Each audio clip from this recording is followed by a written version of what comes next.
Hello and welcome to the Not a Cast podcast, the one true chapter by chapter podcast going through a Song of Ice and Fire one chapter a week. I'm one of your hosts, Jeff, better known as Bretta Beefish. And I'm your other host, Emmett, better known as Poor Quentin. And welcome to the 131st episode of the Not a Cast titled Fire on the Mountain, an analysis of A Clash of Kings, Jon 6, in which Jon and his new ranger buddies go hunting for wildling scouts, only for Jon to get a crush on one. Oh, Jon, what are you doing, man? His absolute best, I guess. Jon's just always doing his very best. Yeah, he's doing his best. And I guess, it is a redhead, so I guess we have to give him that, right? I think we can forgive him. Just because she's a redhead. Yes, indeed. So, as always, this episode is brought to you by our Not a Small Council, our Hand of the King Wolfman Zach, Grand Maester Tim Bob, troubleshooter of systems and designer of circuit boards, Lord Commander of the Kingsguard Mark N, Lord Travis, master of ships and ward of the waves, captain of the war galley Nightwolf, the ship that stalks the seven seas, and wielder of the Valyrian steel trident summoner, the blade that brings the deep ones, Sir Keith J, master of whispers, Lord Philip the Merciful, master of laws, Archmaester June, healer of the lesser poxes, Ragged Michael, Ward of the North, Nelson the Hammer, Prince of Dragonscone, Scarlet, the other red woman, and Mistress of Whispers, Lord Micah, the Quilled Lion, Word of the West, Herald the Golden Tooth, Master of the Banefort, and the Kraken's Bane, Lord James, the Gem that was promised, the High-Bearded Priest, Lord Jake Assistant to the Hand of the King, Lady Z of Valyrian, Sir Jack, Lord of Sir Arthur Dane, and Prince Rhaegar Targaryen, Sad Prophecy Boys Club, His Grace's High Inquisitor, Sir Frank B., Sir Jasper the Cruel, the King's Justice, Lawrence, Prince of Dorne, Kelly, Ward of the East and Mistress of Old Bay of Crabs, Steve the Steadfast, Master of Hounds, the Blue Winter Rose, Knight of Highgarden, Lady Stephanie, Lord Adamus, Lord Carlos,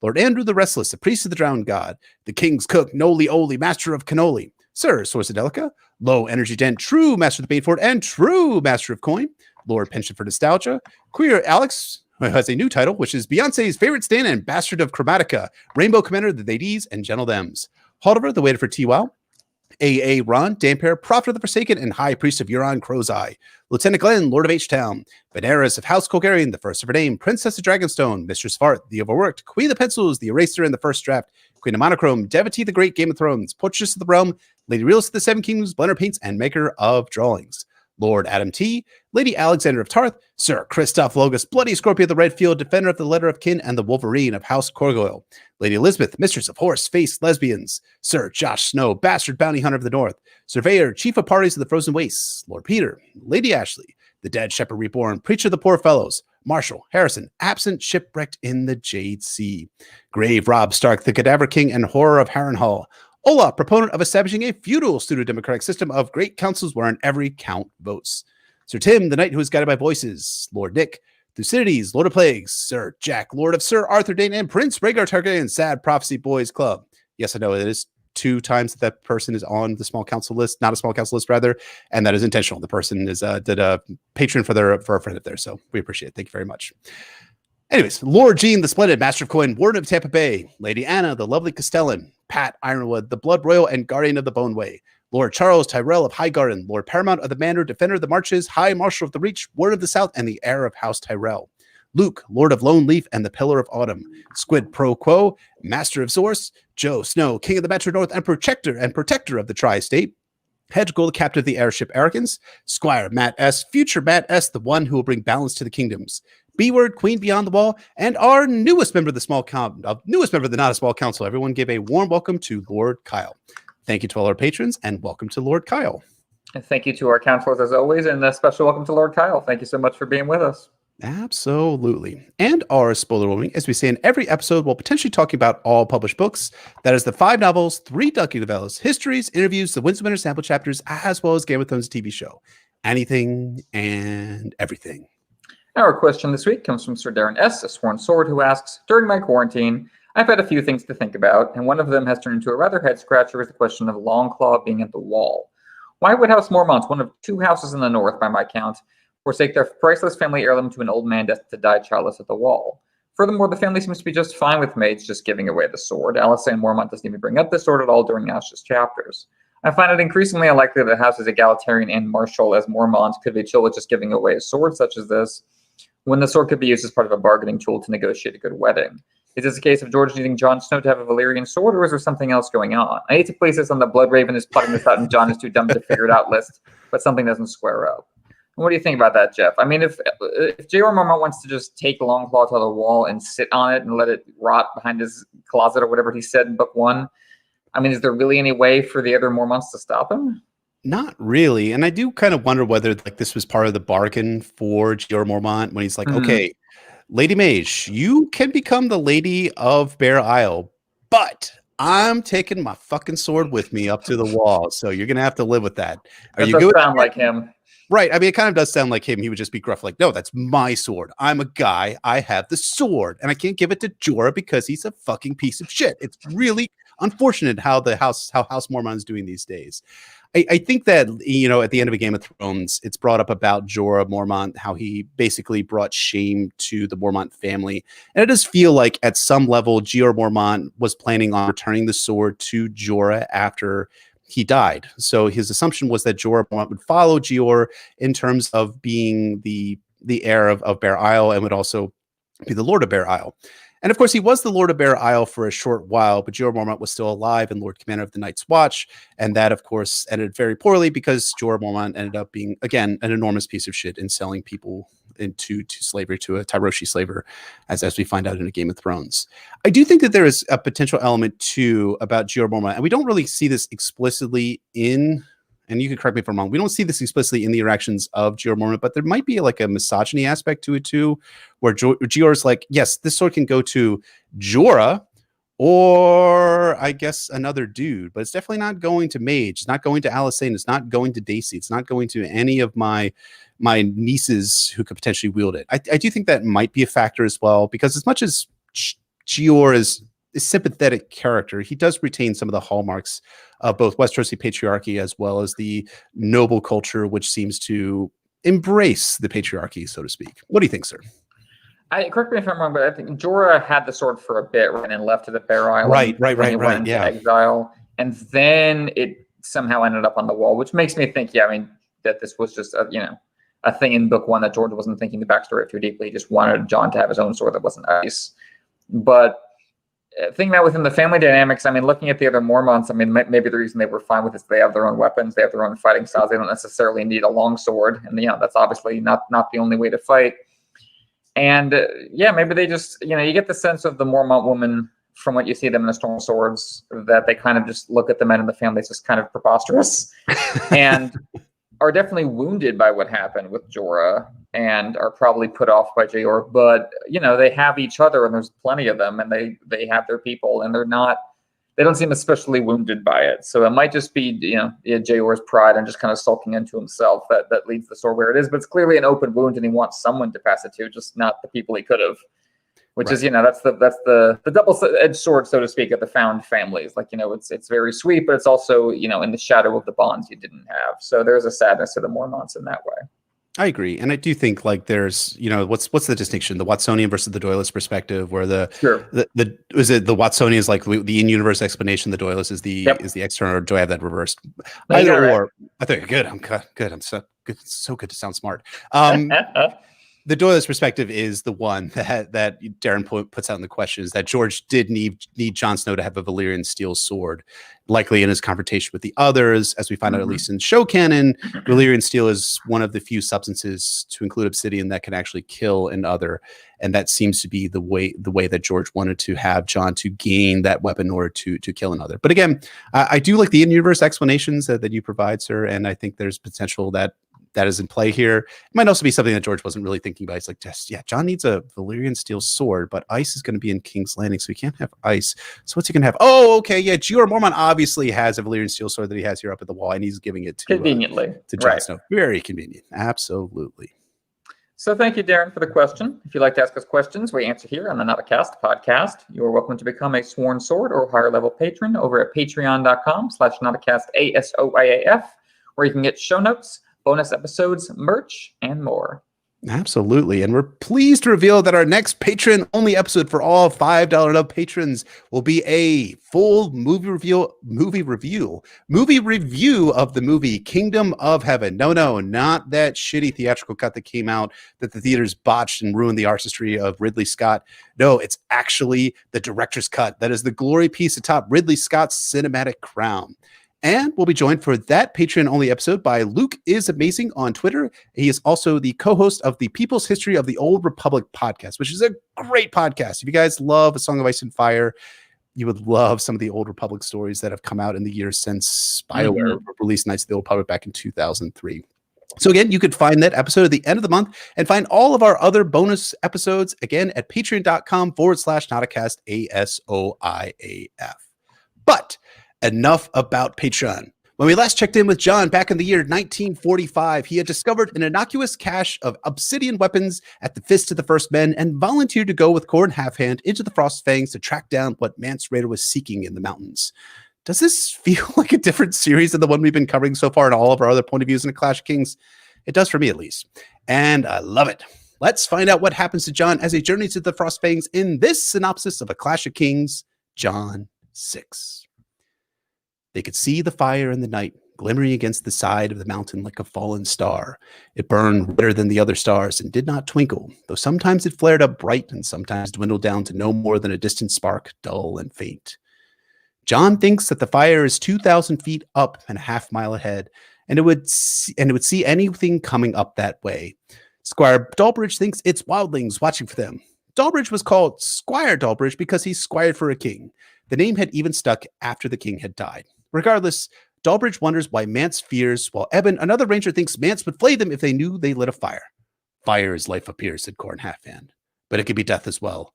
By his command, they risked no open flames since entering the mountains. They ate cold salt beef, hard bread, and harder cheese, and slept clothed and huddled beneath a pile of cloaks and furs, grateful for each other's warmth. It made John remember cold nights long ago at Winterfell when he shared a bed with his brothers. These men were brothers too, though the bed they'd shared was stone and earth. Stone Snake, what a breath of fresh air from all of those goddamn Ironborn names from last week, says they're going to have a horn, and Halfhand says they cannot blow the horn. Yeah, they should not blow the horn. They need to get up that mountain, even if it'll be a cruel climb at night into the jagged cliffs and dark skies. And it would be an even longer fall, Corn puts in. He wants 2 men to do the mission, to get up, to do the fire. Me, the ranger they called Stone Snake, had already shown that he was the best climber among them. It would have to be him. And me, said Jon Snow. Corran looks at Jon, and Jon hears the wind howling around him. He tells Jon that Ghost is staying, but once they accomplish the mission, they are to throw a burning brand off the mountain. Stone Snake says it's go time. So Stone Snake grabs rope and a bag of iron spikes, and Jon gets another cord of rope too. They leave their horses behind, and Jon gives Ghost a pet for being a good boy. He's coming back for him. Stone Snake leads, and we learn that he's 50, wiry, with a gray beard, yet he's strong with great night eyes. Probably very hot, too.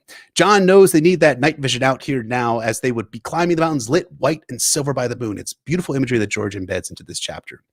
So the Rangers move up through the twisting path and black shadows, moving slowly through hard terrain. But where Stone Snake knew by instinct where to put his feet, Jon needed to be more careful. As for the Skirling Pass, it wasn't just one pass. It was a series of passes through icy peaks where no one lived and the wind howled around the few trees. Yet even so, Jon Snow was not sorry he had come. There were wonders here as well. He had seen sunlight flashing on icy thin waterfalls as they plunged over the lips of sheer stone cliffs, and a mountain meadow full of autumn wildflowers, blue cold snaps, and bright scarlet frost fires, and stands of piper's grass and russet and gold. He had peered down ravines so deep and black that they seemed certain to end in some hell, and he had ridden his Garen over a wind-eaten bridge of natural stone with nothing but sky to either side. Eagles nested in the heights and came down to hunt the valleys, circling effortlessly on great blue-gray wings that seemed almost part of the sky. Once he had watched a shadowcat stalk a ram flowing down the mountainside like liquid smoke until it was ready to pounce. Jon decides that this is not a metaphor. They would be pouncing soon enough.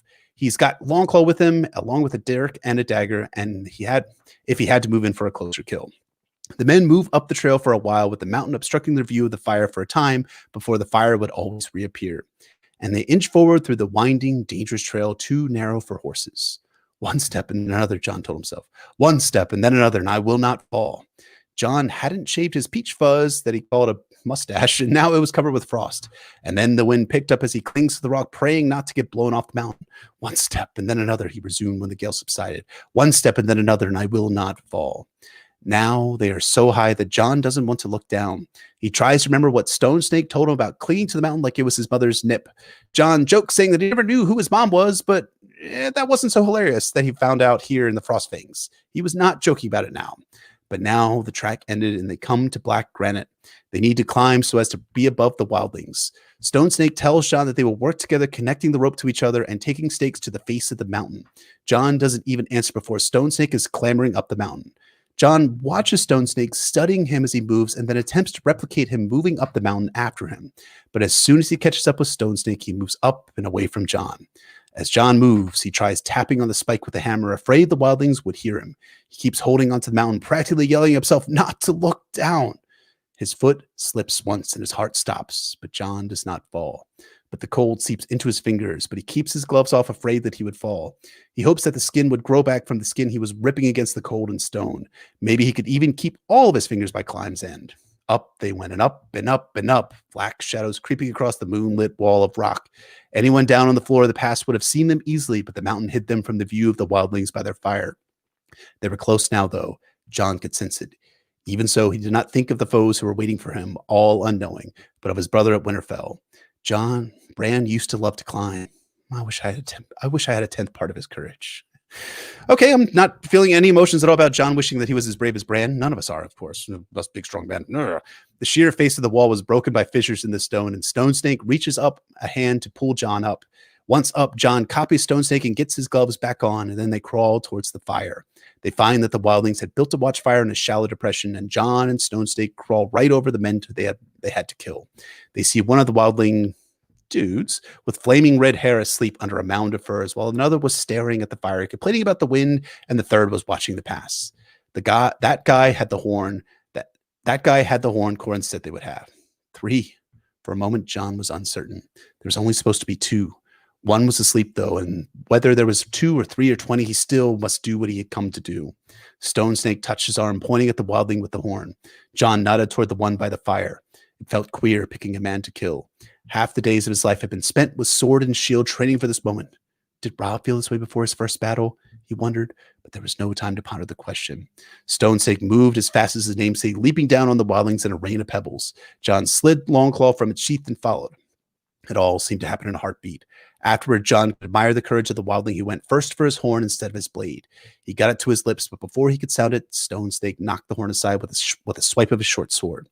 John's man leapt to his feet, thrusting at his face with a burning brand. He could feel the heat of the flames as he flinched back. Out of the corner of his eye, he saw the sleeper stirring and knew he must finish his man quick. When the brand swung again, he bowled into it, swinging the bastard sword with both hands. The Valyrian steel sheared through leather, fur, wool, and flesh. But when the wildling fell, he twisted, ripping the sword from John's grasp. On the ground, the sleeper sat up beneath his furs. John slit his dirk free, grabbing the man by the hair and jamming the point of the knife up under his chin as he reached for her. His hand froze. A girl. Stone Snake says it's a watcher and a killer. John sees the fear and fire in her eyes while blood runs down from where his dirk pricked her. He thinks about doing it, thinking she's as old as John is, but she seems somehow like Arya, so he asks her to yield instead. I yield. Her words steamed to the cold air. You're a captive, then. He pulled the dirk away from the soft skin of her throat. Corin said nothing of taking captives, said Stone Snake. He never said not to. John let go of his grip on the girl's hair, and she scuttled backward away from them. She's a spear wife. Stone Snake gestured the long hafted axe that lay beside her sleeping furs. She was reaching for that when you grabbed her. Give her half a chance, and she'll bury it between your eyes. I won't give her half a chance. John kicked the axe well out of the girl's reach. Do you have a name? Ygritte. Her hands rubbed at her throat and came away bloody. She stared at the wetness. So the story of Jon and Ygritte begins with Ygritte as temporary captive of Jon Snow. Let's see if that reverses at some point in the story. Ygritte asks for Jon's name and he gives it to her, but she flinches, calling it an evil name. No, not an evil name according to Jon. It's a bastard name. His dad was Lord Eddard Stark of Winterfell. Totally. Stone Snake teases him that the captives were supposed to be the ones giving up information, but he doubts that she will. Wildlings would bite off their tongues rather than answer questions. Stone Snake then tosses a burning brand off the mountain. You ought to burn them you killed, said Ygritte. Need a bigger fire for that, and big fires burn bright. Stone Snake turned, his eyes scanning the black distance for any spark of light. Are there more wildlings close by? Is that it? Burn them, the girl repeated. Or it might be you'll need them swords again. Jon remembered Dad, Author, and his cold black hands. Maybe we should do as she says. But Stone Snake already has this figured out. He strips the bodies of the men and tosses them over the side of the mountain, with Jon helping on the second body. Ygritte watches but remains silent. She knows her Miranda rights. Good on her. Jon realizes that she's older than he was, but she was short and maybe plump, though that could have been all the fur, leather, and wool she was wearing. Jon asks if she was watching for them. She was, and others. Wording. Stone Snake asks what's beyond the Skirling Pass, and she says the free folk are there. Oh God, not that poison subreddit, right? Oh, she just means the wildlings, thank God. Crisis averted. When Stone Snake asks how many, she says hundreds and thousands, and Jon thinks she doesn't know how many. But wait, why are they up there? Why are they all up here? Ygritte says nothing. When Jon asks what Mance Rayder wants up at the Frostfangs, Ygritte continues exercising her Miranda rights. Okay, are you going to march on the wall? She stares into the flames. How about Benjen Stark? You know about him? Ygritte ignores him, and Stone Snake warns him that she might be spitting out her tongue soon. Rumbles below the party echo off the rock, announcing the arrival of Shadowcats. Jon draws his sword, but Ygritte says not to worry. They're coming for the dead, not them. Speaking of the dead, Jon asks if they were family members of Ygritte's. No more than you were. Me? He frowned. What do you mean? You said you were the bastard of Winterfell. I am. Who was your mother? Some woman. Most of them are. Someone had said to them once. He did not remember who. Oh, Jon, that's Tyrion who told you that. Remember, buddy? Ah, touching. Anyways, Ygritte asks if Jon has heard of the song The Winter of the Winter Rose, and he hadn't. Well, it's a mixtape made by Bale the Bard, who was king beyond the wall a while back. The wildlings all know the song, but you can't find it on Spotify Basic, found only in the South. When Jon objects that Winterfell isn't in the South, Ygritte corrects him and says everything south of the wall is south. He never thought of it that way. I suppose it's all in where you're standing. Ygritte agreed. It always is. But now that Jon has some hours before Corn Halfhand arrives, he wants to hear the tale. So Ygritte tells the tale, warning Jon that he's probably not going to like it. Once upon a time, Bale the Bard was a raider and king beyond the wall. Stone Snake gave a snort. A murderer, robber, and raper is what you mean. That's all in where you're standing too, Ygritte said. And I know this is long, but this story I just find fascinating in totality and not worth summarizing. So I'm just going to read the entire Bale the Bard story. The Stark in Winterfell wanted Bale's head, but could never take him, and the taste of failure galled him. One day in his bitterness, he called Bale a craven who preyed only on the weak. When word of that got back, Bale vowed to teach the Lord a lesson. So he scaled the wall, skipped down the King's Road, and walked into Winterfell one winter's night with harp in hand, naming himself Sigaric of Skagos. Sigaric, you see, means deceiver in the old tongue, that the first men spoke and the giants still speak. North or south, singers always find a ready welcome, so Bale ate of Lord Stark's own table and played for the Lord in his high seat until half the night was gone. The old songs he played and new ones he made himself, and he played and sang so well that when he was done, the Lord offered him his own reward.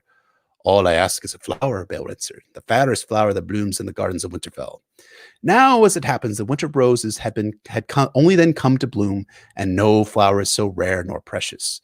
So the Stark sent to his glass gardens and commanded that the most beautiful of winter roses be plucked for the singer's payment. And so it was done. But when morning come, the singer had vanished, and so had Lord Brendan's maiden daughter. Her bed they found empty, but for the pale blue rose that Bale had left on the pillow where her head had lain. Jon had never heard this tale before. Which Bran was this supposed to be? Bran the Builder lived in the Age of Heroes. Thousands of years before Bale, there was Brandon the Burner and his father Brandon the Shipwright, but this was Brandon the Daughterless, Secret said sharply. Would you hear the tale or no?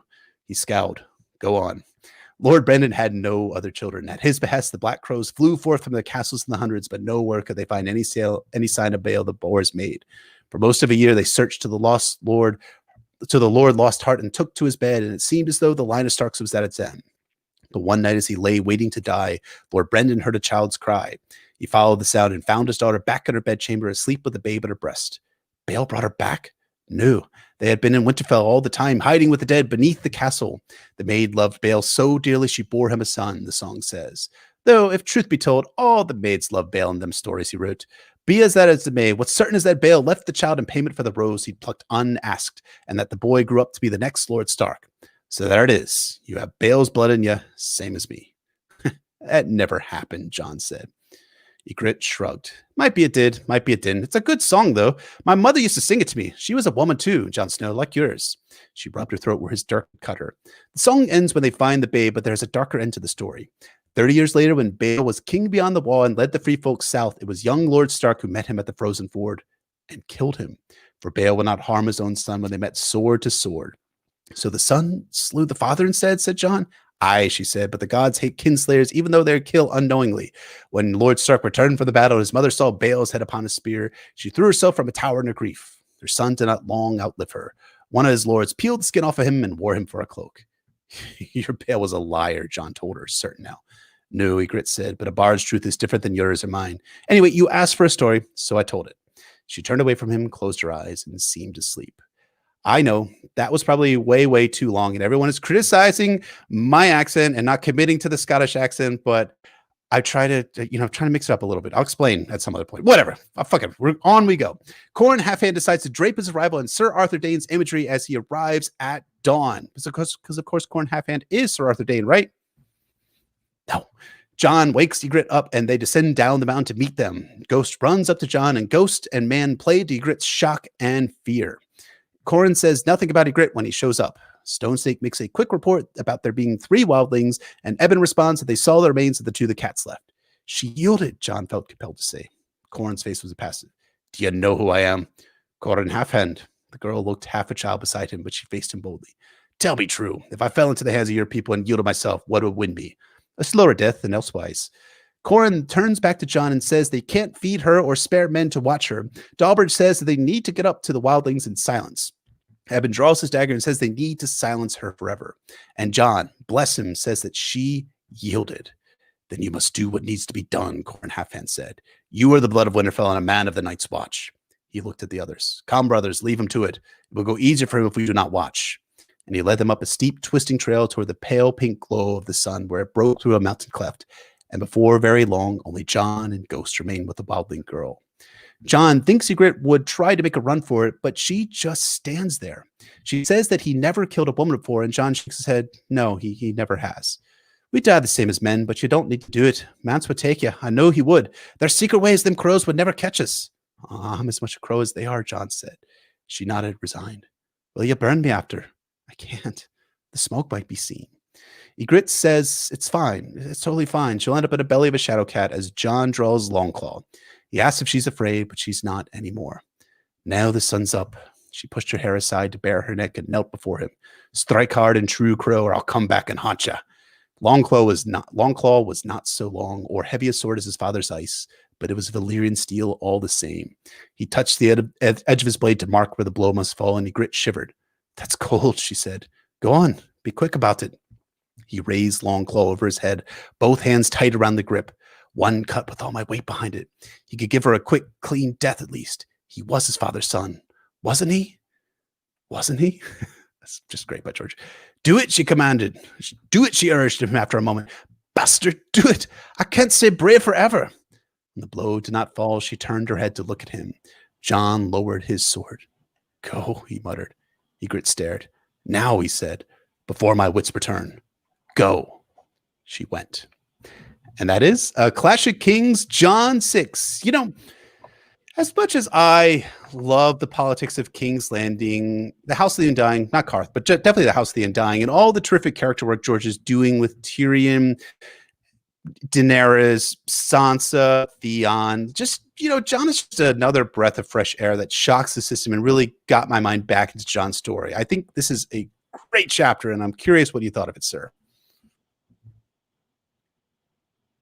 So up to this point, little Johnny Snow has not exactly been one of our favorite POV characters in the story.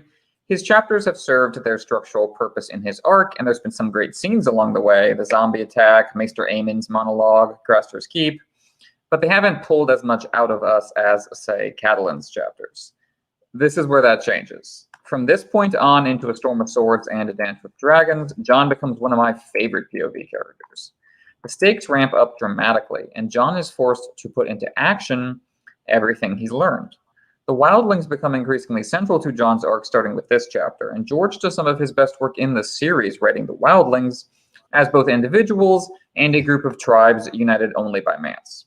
But A Clash of Kings, Jon 6 is also a marvelous work of art in its own right, divorced from the larger context of Jon's story. It's suspenseful, as George focuses us on Jon's moment-to-moment decision-making, both during the climb and deciding Ygritte's fate at the end. It's also beautiful, George bringing some of his most finely crafted imagery to bear on the wonder and terror of the Skirling Pass. And we get a perfect introduction for Ygritte, who is one of George's most vivid supporting characters. Reading this chapter is like inhaling a deep breath of fresh mountain air in the Frostfangs. It's just a classic adventure. Yeah, it really is. And this is a place where John's story snaps into focus.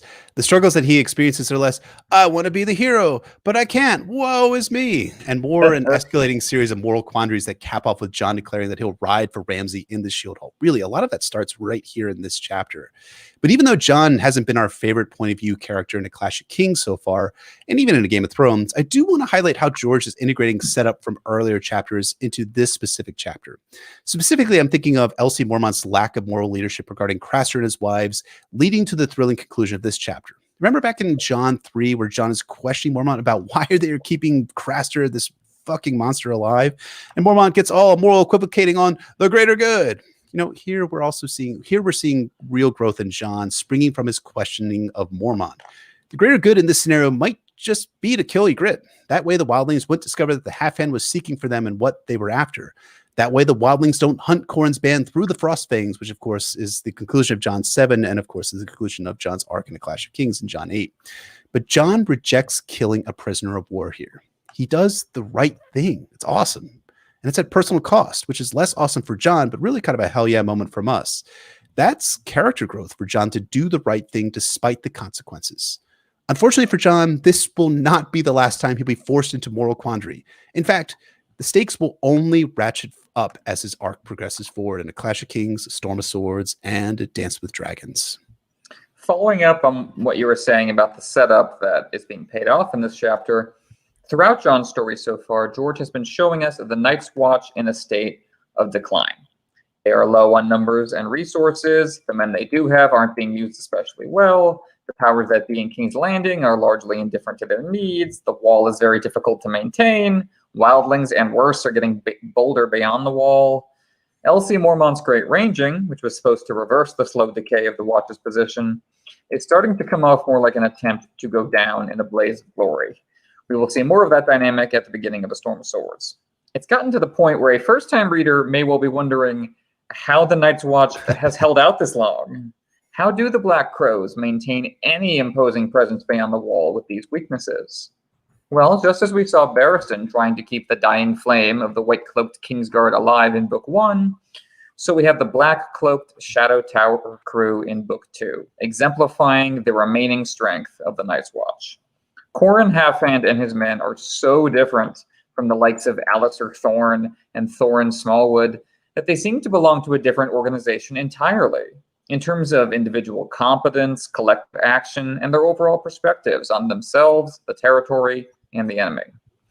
Whereas those previous officers embodied arrogance, John's new mentors embody earned confidence, and those are two very different things. Thorne and Smallwood proudly flaunt their ignorance, their refusal to consider how people different from them might contribute to the whole. Corrin and company soak in information of all kinds and then act on it with precision, where the bullies blunder and bluster their way into disaster.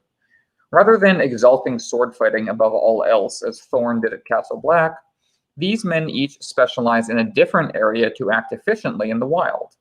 Rather than carelessly dismiss the wildlings in a bigoted fashion as Smallwood did, they learn from the wildlings on an even playing field. That's not to say these are wholly admirable men. They unflinchingly torture their enemies. Nor is it to say their strategies and tactics prove unimpeachable. They do end up cornered and picked off one by one.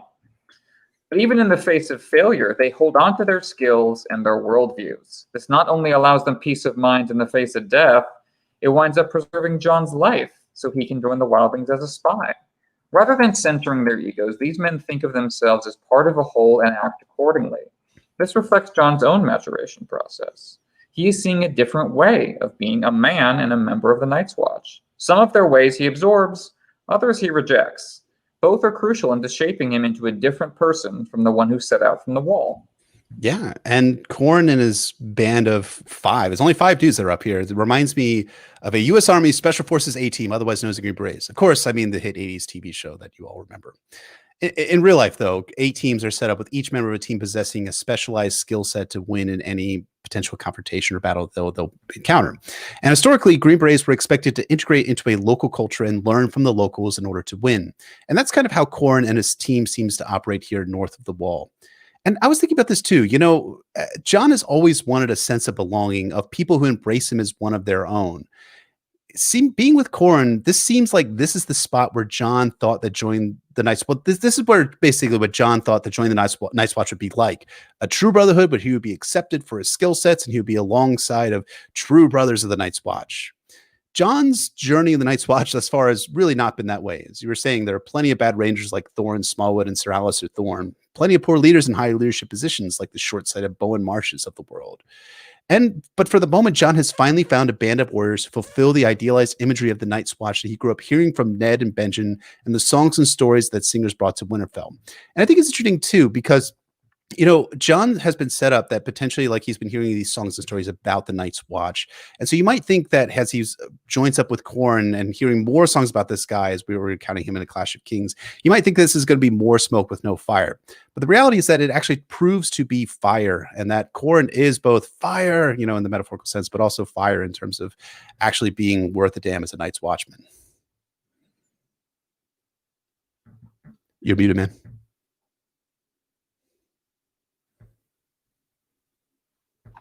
Not bad. And to accompany that shift in John's understanding of the Night's Watch, we have a shift in setting from the Fist of the Firstmen to the Skirling Pass, which is a series of passes, really, to the harsh and inimical Frostfang Mountains. As John's journey beyond the Wall has proceeded northward, every step has gotten both larger, more physically imposing, and also more distant from life as he previously knew it. He's gone from a village to a single homestead to a fort to wild nature. From a flatlands to a hill to a mountain range. We are not in Kansas anymore. The Frostfangs in particular feel alien to John. You can see that in part through the lens of the Night's Watch as a border force in enemy territory. John is a new recruit crossing the DMZ for the first time to find a new world. But it's also because nobody lives up here under normal circumstances. In that light, the Frostfangs are less like an active war zone and more like Iceland or the surface of the moon. This is a land that time forgot, an oasis of undisturbed nature carrying on its cycles, away from the tumultuous rises and falls of mankind. On one hand, it's unforgiving. Humans just aren't meant to stay up here for long. If you don't starve, you'll freeze, fall to your death. On the other, as John soon learns, these mountains are also incredibly gorgeous, precisely because mankind has not disturbed any of it. He sees crystalline light glinting off waterfalls so thin they look like they could cut skin. He stumbles upon a meadow overflowing with colorful flowers. The deep ravines are awe-inspiring as well as treacherous. John describes seeing a shadow cat flow like liquid hunting a ram, and compares it to himself fighting the wildlings. It's as though the Watchmen have become integrated into the ballet of nature around them. It's fitting for a chapter that's all about concealment and camouflage. We're part of this world. But simply by coming here, the Watchmen have disturbed all this beauty. It's the observer paradox inherent to art and science and empathy. Your presence inherently transforms whatever it is you're looking at. That's how they find the wildlings, whose presence is given away by fire, breaking the concealment and camouflage. The wildlings are looking out, but the Watch is watching back. The wildlings have been seen seeing. All this focus on observation and analysis primes the reader to enjoy this chapter on a purely visual level. The pop of fire on the mountain, moonlight dazzling around the rim of every rock, Egret's red hair, the blue flower of the Vale of the Bard story. A Clash of Kings is about explosions of color, as I've said a few times before, and I think this chapter is the prime example of that for John. Agreed. And you describe the Frostfangs like Iceland, and that's where John and Sam's story from seasons 2 and 3 of Game of Thrones was filmed. Also, Season 7's Beyond Those Walls storyline, that masterpiece of a story. And even though I have a lot of criticisms about John's story from season 2, especially, I do think that they got the setting really, really right by mirroring it to what George describes in A Clash of Kings. Because this does feel like an alien world, like being on the surface of a moon. But who among us hasn't stared up at the moon on a cold night and seen it silvered against the night sky and found beauty in it? And who among us also hasn't looked up at that moon and also felt lonely too? Maybe that's just me. I don't know. Still, the fact that the wildlings are up here in the Frostfangs has to give first-time readers pause. This is really hostile, remote terrain. What would drive the wildlings up into the mountains? What is man searching for? Now, rereaders know that they're looking for the Horn of Jormungand, and they end up opening giants' tombs, as we'll find out in the Storm of Swords. But about that hostile terrain, because I'm going to get on a Spielberg kick here towards the end of the episode, what it looks like George is doing is taking the hostile terrain of the Egyptian desert from the Nazi dig site from Raiders of the Lost Ark and inverting the color scheme and temperature, and also taking the Nazis and the French out and replacing them with sympathetic figures, namely the wildlings.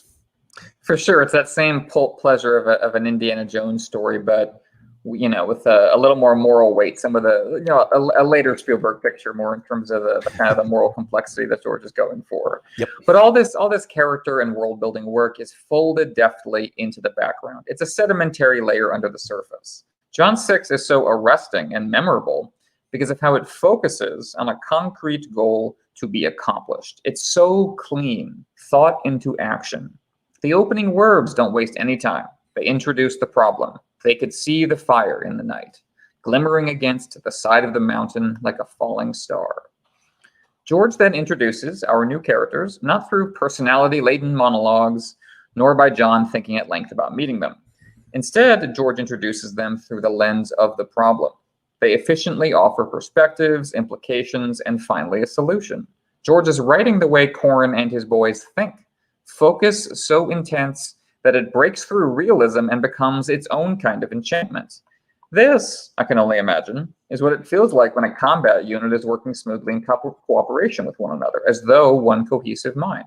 Yeah, that's right. They talk about it being a unit. You're not just an individual soldier. You operate within a unit in the army. And again, to bring it back to the A-Team, the Green Beret concept, Corran's band gives their inputs on what they should do, and the plan is built organically with all of these inputs. And they make a team decision with Corran having kind of the final input. That's how actual Green Beret teams operate in real life, with everyone giving inputs and the team commander operating in a kind of a first among equals role, which is similar to what Corran is doing with his soldiers here. Team guys are also always addressing each other by their first names or nicknames. It's endearing to get outside of the Sir, Sergeant, Chief mentality that we see in the regular army. And once you know it, but that's how these guys operate, with Dolbridge only being called Squire Dolbridge as a nickname, and Corran later rejecting John, calling him a lord in John's final chapter. But to move away from all of my own navel-gazing nostalgia and towards the narrative itself, this really has a lot of character ramifications for John. Guys on team don't go by their first names because it's cool to go against the grain of standard military culture. Instead, it establishes intimacy, familiarity, and community. And that same principle works for Corran and his band. John's now part of the team, has community and a place in it, and these men are familiar with him. John's always, throughout his arc, is always looking for a home, for meaning, and even a small thing like how he's being addressed by name and how his input is being valued just gives it that sense of community among these Night's Watchmen. And so it makes John feel good about himself, and it also allows for John to be a part of this Night's Watch A-Team. And George wants his writing to reflect John's kind of excitement and immersion. Form meets content. Indulgence means death in the Frostfangs, so the writing cuts away all indulgence. The excitement comes from not only the tension of what's happening, but the crispness of the writing to match it. First, we meet Squire Dolbridge, perfectly sketched out in a handful of words. His nickname is both mockery and tribute, in a way like a lot of, I think, those affectionate in-group nicknames are. On one hand, it's a reflection he never rose any higher, kind of making fun of an old man by saying he never improved on his youth. On the other, it's an acknowledgement of a life outside the Watch, one he can still remember and take pride in. It's a subtle reminder that, in its ideal form, the Watch serves the realm through the synecdoche of a just king, and they are all his servants, his squires. For Squire Dolbridge, there is a continuity between the life he used to live and the life he lives now, which is something, as you say, that John is always trying to achieve. Indeed, Dolbridge's dialogue focuses on one of the more just kings in the series, Mance Rayder. Those eyes up on the mountain are his eyes, truly, serving him as Dolbridge once served the king and now serves the realm. Dolbridge draws John and the reader's focus to the important question. Why are they there? Who are they watching for? What does Mance fear? Dolbridge does not make his true question explicit because he doesn't have to.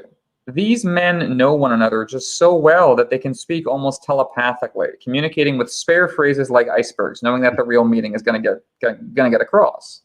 What Dolbridge is implying is that the wildlings might not be keeping watch for the crows at all, but for the White Walkers. Eben counters that Mance would flay the poor bastards if he knew they lit a fire. So this draws our attention, and John's, to the question of why they lit the fire. These experienced military thinkers are always searching out the mysterious elements to resolve. Dolbridge and Eben differ on Mance's involvement. Did he give the order for the fire, as Dolbridge says, thinking, oh, this is about what Mance fears? Or didn't he, as Eben suggests? Mance is built up, in A Clash of Kings, like Stannis was in the Game of Thrones. He's an off-screen presence given form in our minds through his reputation. We've been following Mance's trail beyond the wall, struggling to make sense of his movements, and this gamesmanship will extend to the man himself in A Storm of Swords and A Dance with Dragons. He is a deceptive trickster, always wearing a mask. Qhorin resolved the dialectic precisely by accepting the mystery. Fire is life up here, but it can be death as well. Mance might have ordered this fire to protect against the others, or it might have been an improvisation of the men on the scene. Could have been either or. Fire is both life and death for the wildlings, as Qhorin says. And to be honest, doesn't this kind of feel like these wildlings just got hit by a bus driven by Qhorin Halfhand here? It really feels that way to me. As we're going to get into it, George immediately frames the wildlings as brave through the one guy who goes for his horn rather than his dirk, and Ygritte telling the story of Bael the Bard thereafter.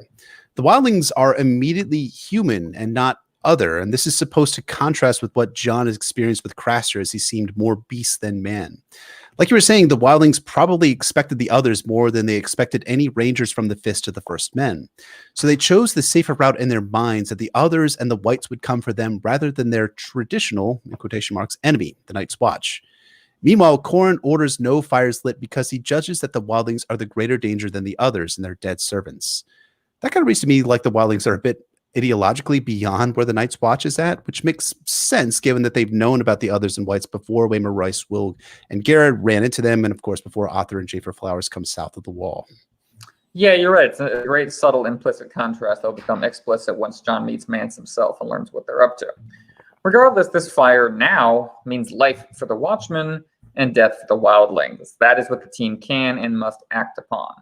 The wildlings will have a horn they must not blow, as the Watchmen say. This is their task, and this is the justification for spilling the blood of their fellow man. After all, Mance is also looking for the Horn of Winter, a horn they also must not blow. Even in the face of the White Walkers, the threat alluded to here coming for them all, man's war against man threatens to devour us one by one. It's a long climb, and also a long fall, as Qhorin says. His dialogue is always reinforcing duality, life within death, ascent within descent. They risk everything with the fate of the world on their shoulders. But in the end, all they can do is live as long as they can, and then inevitably die. They are devoted to their cause at an almost sacred level, like samurai. You can feel Jon struggling to keep up throughout this chapter, trying not only to act and talk like these men, but think like them too. In Book 1, the big revelation for Jon was about the weaknesses of the Watch and how he had to temper his ego to improve upon them. Now, Jon suddenly has to deal with Watchmen who are leagues beyond him. This is a different kind of challenge, and the environment matches it. The Frostfangs demand that you transform or die, keep up or be left behind. These men were shaped into this unit by such an environment. Can Jon do it? Is he a bad enough dude to rescue Westeros? Yes, he is. Jon repeatedly proves himself up to the job throughout this chapter. His opening thoughts in the chapter smoothly slot into the dialogue. Half a mile ahead and 2,000 feet up, Jon judged, and perfectly placed to see anything moving in the pass below. He then thinks about how Qhorin had risked no fire since they got into the mountains, unlike what the wildlings had done. As Qhorin will say, they have more discipline. Instead, they draw heat from each other, again, as a community, almost like a hive mind. Jon compares it to his brothers at Winterfell. That's a revealing comparison. At the end of Book 1, Jon decided that the Night's Watch was his family now, his brothers, in truth. He hasn't really felt much of that beyond the wall, though. Not until now. Throughout the chapter, comparisons to his Stark family keep coming up. Jon is once more being asked to choose, as he is throughout his story, which community he will belong to in the end. What can he be a part of? He puts himself forward to be a part of this. Qhorin asks for 2 men to climb the mountain and deal with the Watchers. One has to be Stone Snake. He has his specialized skills for just such a problem. Jon steps up to be the other. Qhorin just looks at him, and we get a comedy silence beat. Ultimately, Qhorin decides that he can trust Jon to get the job done, which will have significant ripple effects going forward. I mean, in a story where Jon is constantly having new father figures, and by story, I mean all of us, Song of Ice and Fire, this does feel like a spot where another of Jon's father figures does the fatherly thing and takes the training wheels off of Jon's bike. That bike being, I guess, the climb up the mountain and Jon entering adulthood. Either or, the metaphor works. It's almost like a test for Jon. Can he live up to the promise of his namesake and live up to the promise of all of the training that he's had? Of course, Jon is a formidable man grown in his own right, being both trained by Sir Roderick Cressel and armed with Jeor Mormont's Valyrian steel sword. So Jon has all the requisite mental and physical tools to get the job done. And now Qhorin is allowing Jon to be tested as a man of the Night's Watch. But when Qhorin says, yes, go, Jon, I couldn't help but feel an emotion. Jon's dad was doing that coming-of-age hero thing with Jon. It's all Jon ever wanted. That said, the emotion has to be balanced against the fact that Jon is going into battle. He's going to shed blood here. And this test that Qhorin gives him is just the first test that Qhorin is going to apply to Jon. It's also the easiest test. It's not going to be the last test. The last test is going to be really hard for Jon. The tests just keep coming one by one. Qhorin does insist that Jon leave Ghost behind. And Ghost's presence could have changed the fight on top of the mountain considerably. On a more figurative level, Jon is being forced to leave behind the wolf that connects him to home and family. He is striking out into new territory. He will once again part from Ghost while going back over the wall. Stone Snake wants to set out immediately. Again, not a single second or word can be wasted. They set off into the night, described beautifully by George as an interplay of blacks and whites, a chiaroscuro effect. So soon after the House of the Undying, we are back to the doors of ebony and ivory, the doors of perception that Ygritte will soon challenge in Jon's case. These are moral extremes, slipping around each other, as well as the forces of ice and fire. The sun's reflected light versus the shadow of the mountain.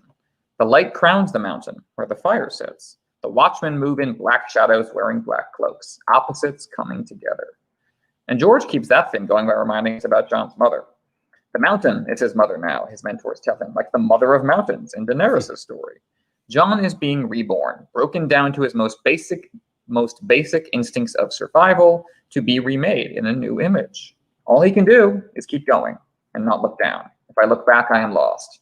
Trust your mother, trust your new fathers, you'll make it through the night. Our hearts are in our throats reading this, knowing that a slightest misstep will send Jon tumbling. And yet the release, getting to the top, only brings us to bloodshed. Right, and George loves to use that climbing as both literal climbing in this case, but also as a metaphor too. Because part of what I like about this climb is that this is the first real climb that Jon makes, and he does it alongside a fellow ranger in the form of Stone Snake. He's ascending into the unknown and coming into greater contact with an unknown culture. Yes, Jon journeyed through the haunted forest to reach Craster, but the woods were familiar to Jon at some level, and Craster is a horrifying outlier to most of the wildlings. But now Jon is ascending to new heights to meet this new culture. Come a storm of swords, Jon, now posing as a wildling, is going to make yet another climb when he climbs the wall back into friendly, familiar territory with someone we're just about to meet. Yes, so Jon and Stone Snake complete their climb and look down on the men they must kill. Jon has only ever killed a dead man up to this point, remember. This is the first time he kills the living, and it's not a spontaneous moment of self-defense. It is calculated. Each of them pick a victim. Now, of course, there is a clear military justification for this. Jon and Stone Snake are not sadists killing for the pleasure of it like Ramsay. But it is unquestionably a threshold being crossed. Jon will be a different person on the other side of it, and he feels that change in progress. It's the forces of discipline and independence, fighting and feeding off each other throughout the chapter. Night's Watch discipline got Jon this far. But will it avail him against Ygritte, the avatar of independent individuality? After all, Ygritte's presence speaks to the limits of Qhorin's absolute discipline. She is a third watcher, where Qhorin said there would be two. No plan survives contact with the enemy. Qhorin is an accomplished strategist, a wizard with military intelligence. But his prediction that there would be two watchers was just that, a prediction, and it turned out wrong. I love that. The character who will lure Jon away from discipline leads to a breakdown of discipline just by being here, before doing anything. As always, when Jon faces a crisis moment, he thinks about his family. He's wondering how it felt when Robb killed his first man. Well, we don't know that because Robb's not a POV. We saw Robb's first battle through Catelyn's eyes, imagery from a distance. Jon has no such attachment. Stone Snake leads him forward. Combat itself seems to pass in a heartbeat for Jon. The expectation and the aftermath drag on forever. The event itself is over in an instant. You scale that up, and that's how the veterans of Robert's Rebellion feel about that war. Yeah, and I think, when I first read A Song of Ice and Fire, I was absolutely convinced that George R. R. Martin had combat experience under his belt, as the battles and individual fights felt real to me. And this was in 2012, and I was about a year and a half off of my first and only deployment. I felt these scenes very vividly. Come to find out, George R. R. Martin did not have any combat experience under his belt. He just happens to be a really good writer. Who knew? Combat in and of itself is fast and it's instinctive. We used to call it muscle memory, defined as practicing a task until it becomes more reflex than active action. In other words, train like you fight. Jon acts with instinct in this fight, dodging from the burning brand, charging into Orell, knocking him over, and then finishing with the sword. Then the sword spins away after he uses it, and Jon immediately reaches for his dirk to take on the last wildling. Man, this is Jon's training under a master at arms coming into focus. Roger Cassell would be so proud of Jon in this moment, I have to imagine, even though blood is being shed, so I guess it would be sad and pride at the same time. It's the Song of Ice and Fire, basically, is what's happening here. No, I'm teasing, but I think that Jon is proving himself both to Qhorin and his band here, and also living up to his promise. It seems, again, I've never experienced it. It seems almost like a form of time travel, almost the way your brain kind of moves before, during, and after this kind of fight. Jon says that afterward, he could admire the courage of the wildling who went for his horn instead of his blade. And this really stood out to me on reread. First of all, this is George giving away the ending of the battle. We know there's an afterward, but we know Jon wins. So the focus shifts from the suspense of combat to Jon's perspective on the wildlings. Secondly, this makes for an interesting contrast with Theon 4, in which Jon said that a man about to die wouldn't possibly sound the alarm on his horn. Theon was discounting the possibility of heroic selflessness, an individual giving themselves up for the sake of their community. Of course, Theon dismissed that. His old way Ironborn never seemed to behave that way. But this unnamed wildling did. He went for the horn to warn his people, rather than the sword to defend himself. It didn't work, but it's really admirable. And remember how we were talking back in the earlier Theon chapters about how the Ironborn puffed their chests about how shitty their lives and lots were, and boy, did that give them an identity as raiders and reapers.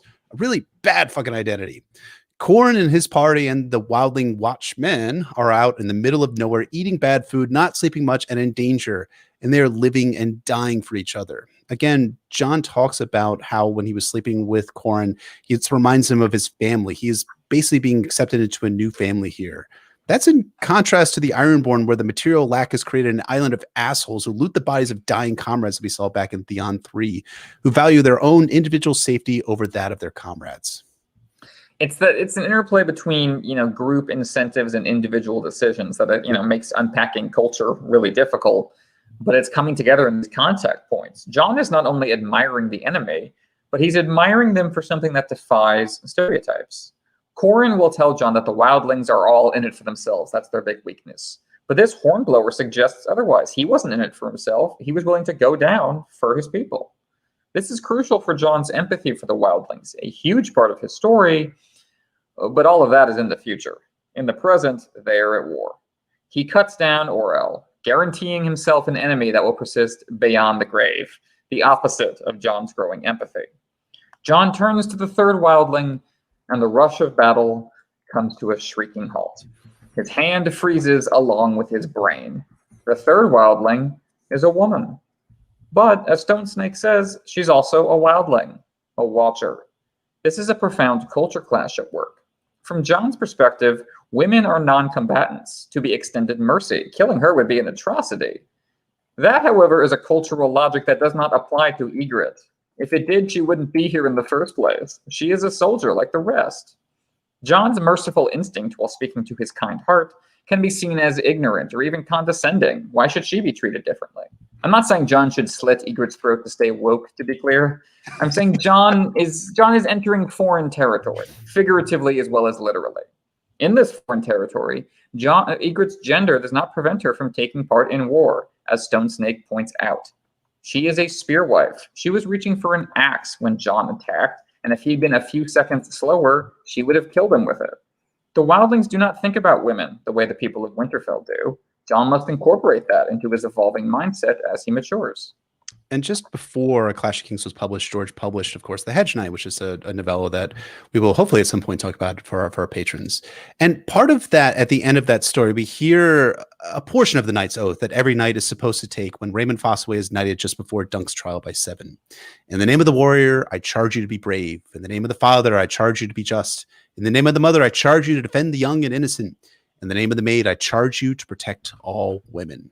So even though Winterfell does not have that knightly tradition that the Reach and the Stormlands and Dorne all have, those same cultural mores exist, and they distinguish women as non-combatants in this war. But like you're saying, is that actually the case that women are non-combatants when you have a force such as the others coming to extinguish the life of everyone? They're not just coming for the combatants on the field. They're coming for everyone. There's these different mores that you have to confront if you're going to forge a coalition against the White Walkers. And, Jon will eventually be able to understand how the wildlings look at women differently and understand Ygritte as a warrior. And yet the dynamics here irreversibly change because of Jon's hesitation. Even if he was able to overcome it in the moment, Ygritte is no longer an active combatant in battle. She is a prisoner at his mercy. She can't fight back. Killing her now simply cannot feel like killing Orell. It feels more like execution, like murder. So once Jon has instinctively decided to spare her, he feels the conscious need to go on sparing her because the circumstances have changed. A different cultural logic now takes hold. Ygritte is no longer a non-combatant to be spared, but an enemy soldier held captive. As Stone Snake points out, Qhorin never told them to take captives. Jon countered that Qhorin never said not to. This is a weak argument. Qhorin didn't think he had to give what would have seemed like an obvious order. Really, Jon is just buying time. Ygritte is a helpless woman, and then she's an enemy soldier. Any status that can spare Jon the task of killing her.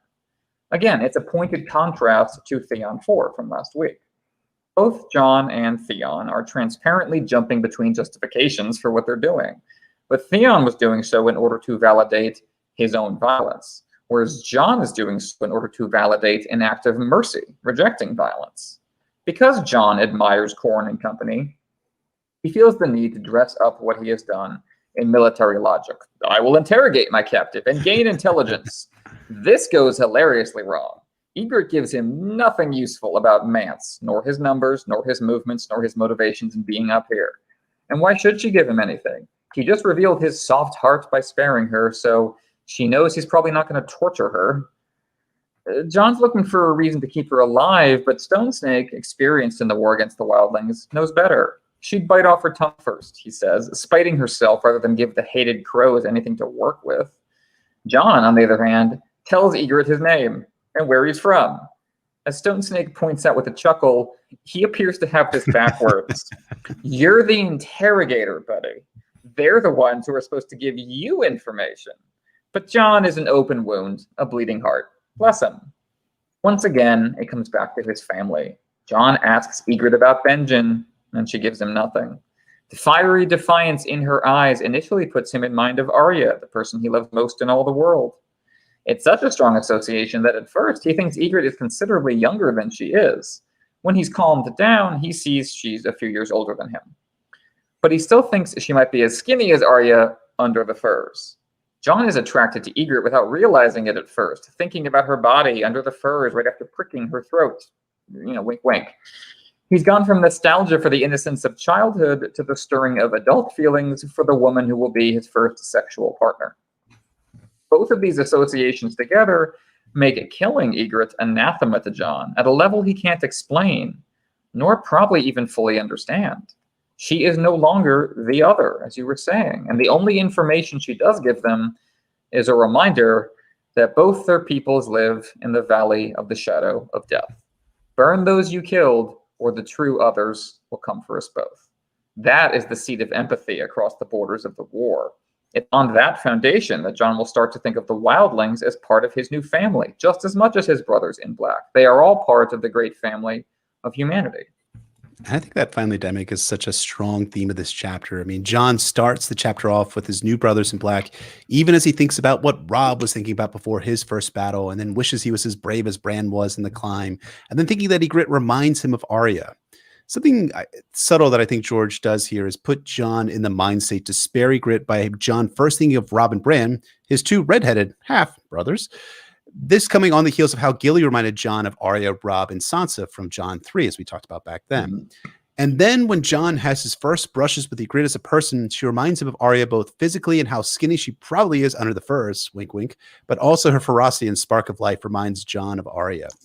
John's story has been to emerge from the sheltered cocoon of Winterfell to evolve his perspective on family, friends, and enemies and what is human. That George weaves John's character development through his family is just great storytelling by George, especially when he extends that to Ygritte. But George isn't done painting the story of John, that there's more that unites us than divides us. And like we're discovering in our Fever Dream Patreon episodes, he does this brilliantly through a story within a story. On that basis of kinship, literal and otherwise, that Ygritte reaches out to John via the legend of Beowulf the Bard, King Beyond the Wall. Even in a chapter full of great scenes, this is the outstanding highlight. As you said on Twitter, there are so many layers at work in this story that it's difficult to take account of them all, even for us here in the Notacast. It's comparable to the Night of the Laughing Tree story that Mira tells Bran in A Storm of Swords. The parallels run deep. Mira's story directly explores the tragic, capital R romantic backstory of Robert's Rebellion and R + L = J, that Ygritte's story explores indirectly through archetype and metaphorical imagery. Both stories are overflowing with lush visuals, dazzling the mind's eye with color and movements, the promise of fantasy brought to life, but both stories undercut their own romanticism by hinting at deeper, uglier realities that leave everything blurred by uncertainty and time. Both stories embody the paradoxical nature of art. It captures reality by pushing beyond it, conveying emotional truth through distortion and artifice. Both stories challenge our male Stark POV, Jon here, Bran with Mira in A Storm of Swords, to question their own preferences in storytelling and critically examine what they have been told before, and the implications for the reader are along the same lines. And I think that both stories are also Eye of the Beholder's stories spun to fit the ideologies of the people telling them. In The Night of the Laughing Tree, Bran constantly interrupts Mira Reed's telling of the story, while Jon here grows indignant at points of the Ygritte story. That never happened. No way. That's not fucking history. That's not the history that I knew. Meanwhile, Stone Snake is there to offer a third perspective to the story. This dialogue between Stone Snake and Ygritte that sets up the story is just clutch. Well, long before he was king over the free folk, Vale was a great raider. Stone Snake gave a snort. A murderer, robber, and raper is what you mean. That's all in what you're standing to, Ygritte said. Stone Snake is a brave, strong guy, but his ability to understand the story is clouded by his perspective as a sworn enemy of the wildlings. To Stone Snake, Bale the Bard represents everything he detests in the wildlings, that he's dedicated his life to fighting against. And because this story has more than a seasoning of R + L = J into it, in other words, to Robert Baratheon, Rhaegar Targaryen was a murderer who stole Lyanna Stark and raped her. What's fascinating is that Ygritte doesn't counter with, no, he was a goddamn hero. Instead, she says, yeah, maybe he was all those things you're saying, Stone Snake. We come to these stories bringing our own biases into them, but hear the story all the same. This is another way that George humanizes the wildlings through Ygritte. He's showing us that Ygritte is not so narrow-minded as to dismiss the reasons why others wouldn't value Bale the way that she esteems him. In other words, Ygritte's empathy for different perspectives leads us as readers to empathize with Ygritte, who acts as our stand-in for the wildlings. And George is only going to continue this good work when we meet with Mance and Tormund in the next book. In order to accomplish all of these goals, both of these stories have to wind up functioning as dense narrative wells, gravity pulling everything else in. The Night of the Laughing Tree story is a story about Lyanna and Rhaegar, and also the politics of Aerys' realm, and the spectacle of court life, and the dynamics of the earlier Stark generation, and also a hero's journey for Howland Reed, and on and on. The Bale the Bard story, in this chapter, is in Ygritte's telling a story about how the Starks of Winterfell are distant kin to the Free Folk. But it's also another story about Rhaegar and Lyanna. Rhaegar, too, was a royal bard who made off with the daughter of Winterfell, leaving behind only a son who will one day rule the castle if Jon indeed is crowned as king in the north in the Winds of Winter. It's also a story about Mance Rayder, the current king beyond the wall. He, too, is a bard king who strolled into Winterfell in disguise, not once but twice. It is the second time in A Dance with Dragons that he tries to make off with a daughter of House Stark, or a girl disguised as one anyway, Jane Poole. The wheel of time keeps turning. The events of the past and future echo, with the individual components changed around each time. You are part of a pattern without realizing it, carrying on with no beginning nor ending. Death functions as the hard limit, a straight line cutting across the wheel. Art functions as our attempt to achieve some form of immortality. For all Bale's romanticism, his story is a tragedy. His son kills him without knowing it because the political boundaries that divide Jon and Ygritte in the present day held fast in the past. Something these cultures have in common, however, is a hatred of kinslaying, and Bale's son suffered for it. He was overthrown by a rebel lord who skinned him for a cloak. Here we have yet another layer to the story. It's foreshadowing of the Bolton betrayal coming up. They haven't rose up against the Starks in a long time, but the memory of when they did is preserved in art, an archetype in a distorted mirror. Jon is receiving a warning of Robb's fate from a most unlikely source, but neither of them know it for what it is, just as Dany couldn't interpret the warning of the Red Wedding she saw in the House of the Undying. We might like to think of culture as transmitting itself in nice little boxes from generation to generation. This is how it actually works. Fragments in a whirlwind, like assembling a dinosaur from bits and pieces of fossils. I love that. So that's a great way of putting it. And we're also seeing the reverberations across the spiritual ether from the House of the Undying, with the blue winter rose imagery showing up in Bale's story as it showed up in Dany's vision. And here, Jon resembles Dany in not really understanding that he is the blue winter rose of the story. He is the child of the daughter of Winterfell stolen away. It makes perfect sense why Jon wouldn't see himself in the story. He conditions himself several times to think of himself that he never knew his mother, but his father sure was Ned Stark, right? Right? No. I mean, he wishes at this point, right? I mean, Jon and Ygritte are clearly on the opposite sides of a line. But what is that line exactly? What is it that separates them? Like the Skirling Pass, it's made up of 1,000 tiny lines. Amidst all that confusion, there are slippage points that allow you to make contact, things you somehow have in common, if only in the story. The content of the story itself speaks to the possibilities and pitfalls of crossing the borders that now lie between Jon and Ygritte. That's what the story of Bale the Bard and his Stark Bride is about. And the form of the story also speaks to that. Ygritte has to explain the in-joke of Bale's pseudonym to Jon, who doesn't speak the old tongue, so he's not going to get the joke.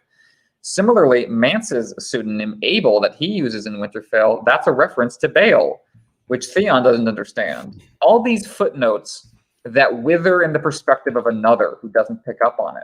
So language is both the bridge and the boundary. Language is how you cross these gaps, but language also kind of makes up the gap. Jon intervenes with his own cultural history, also tied to names and language. Wait a minute, which Brandon was this, whose daughter Bale kidnapped? Which one?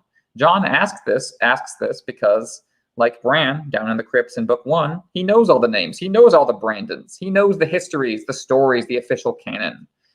But Ygritte isn't taking part in the official canon.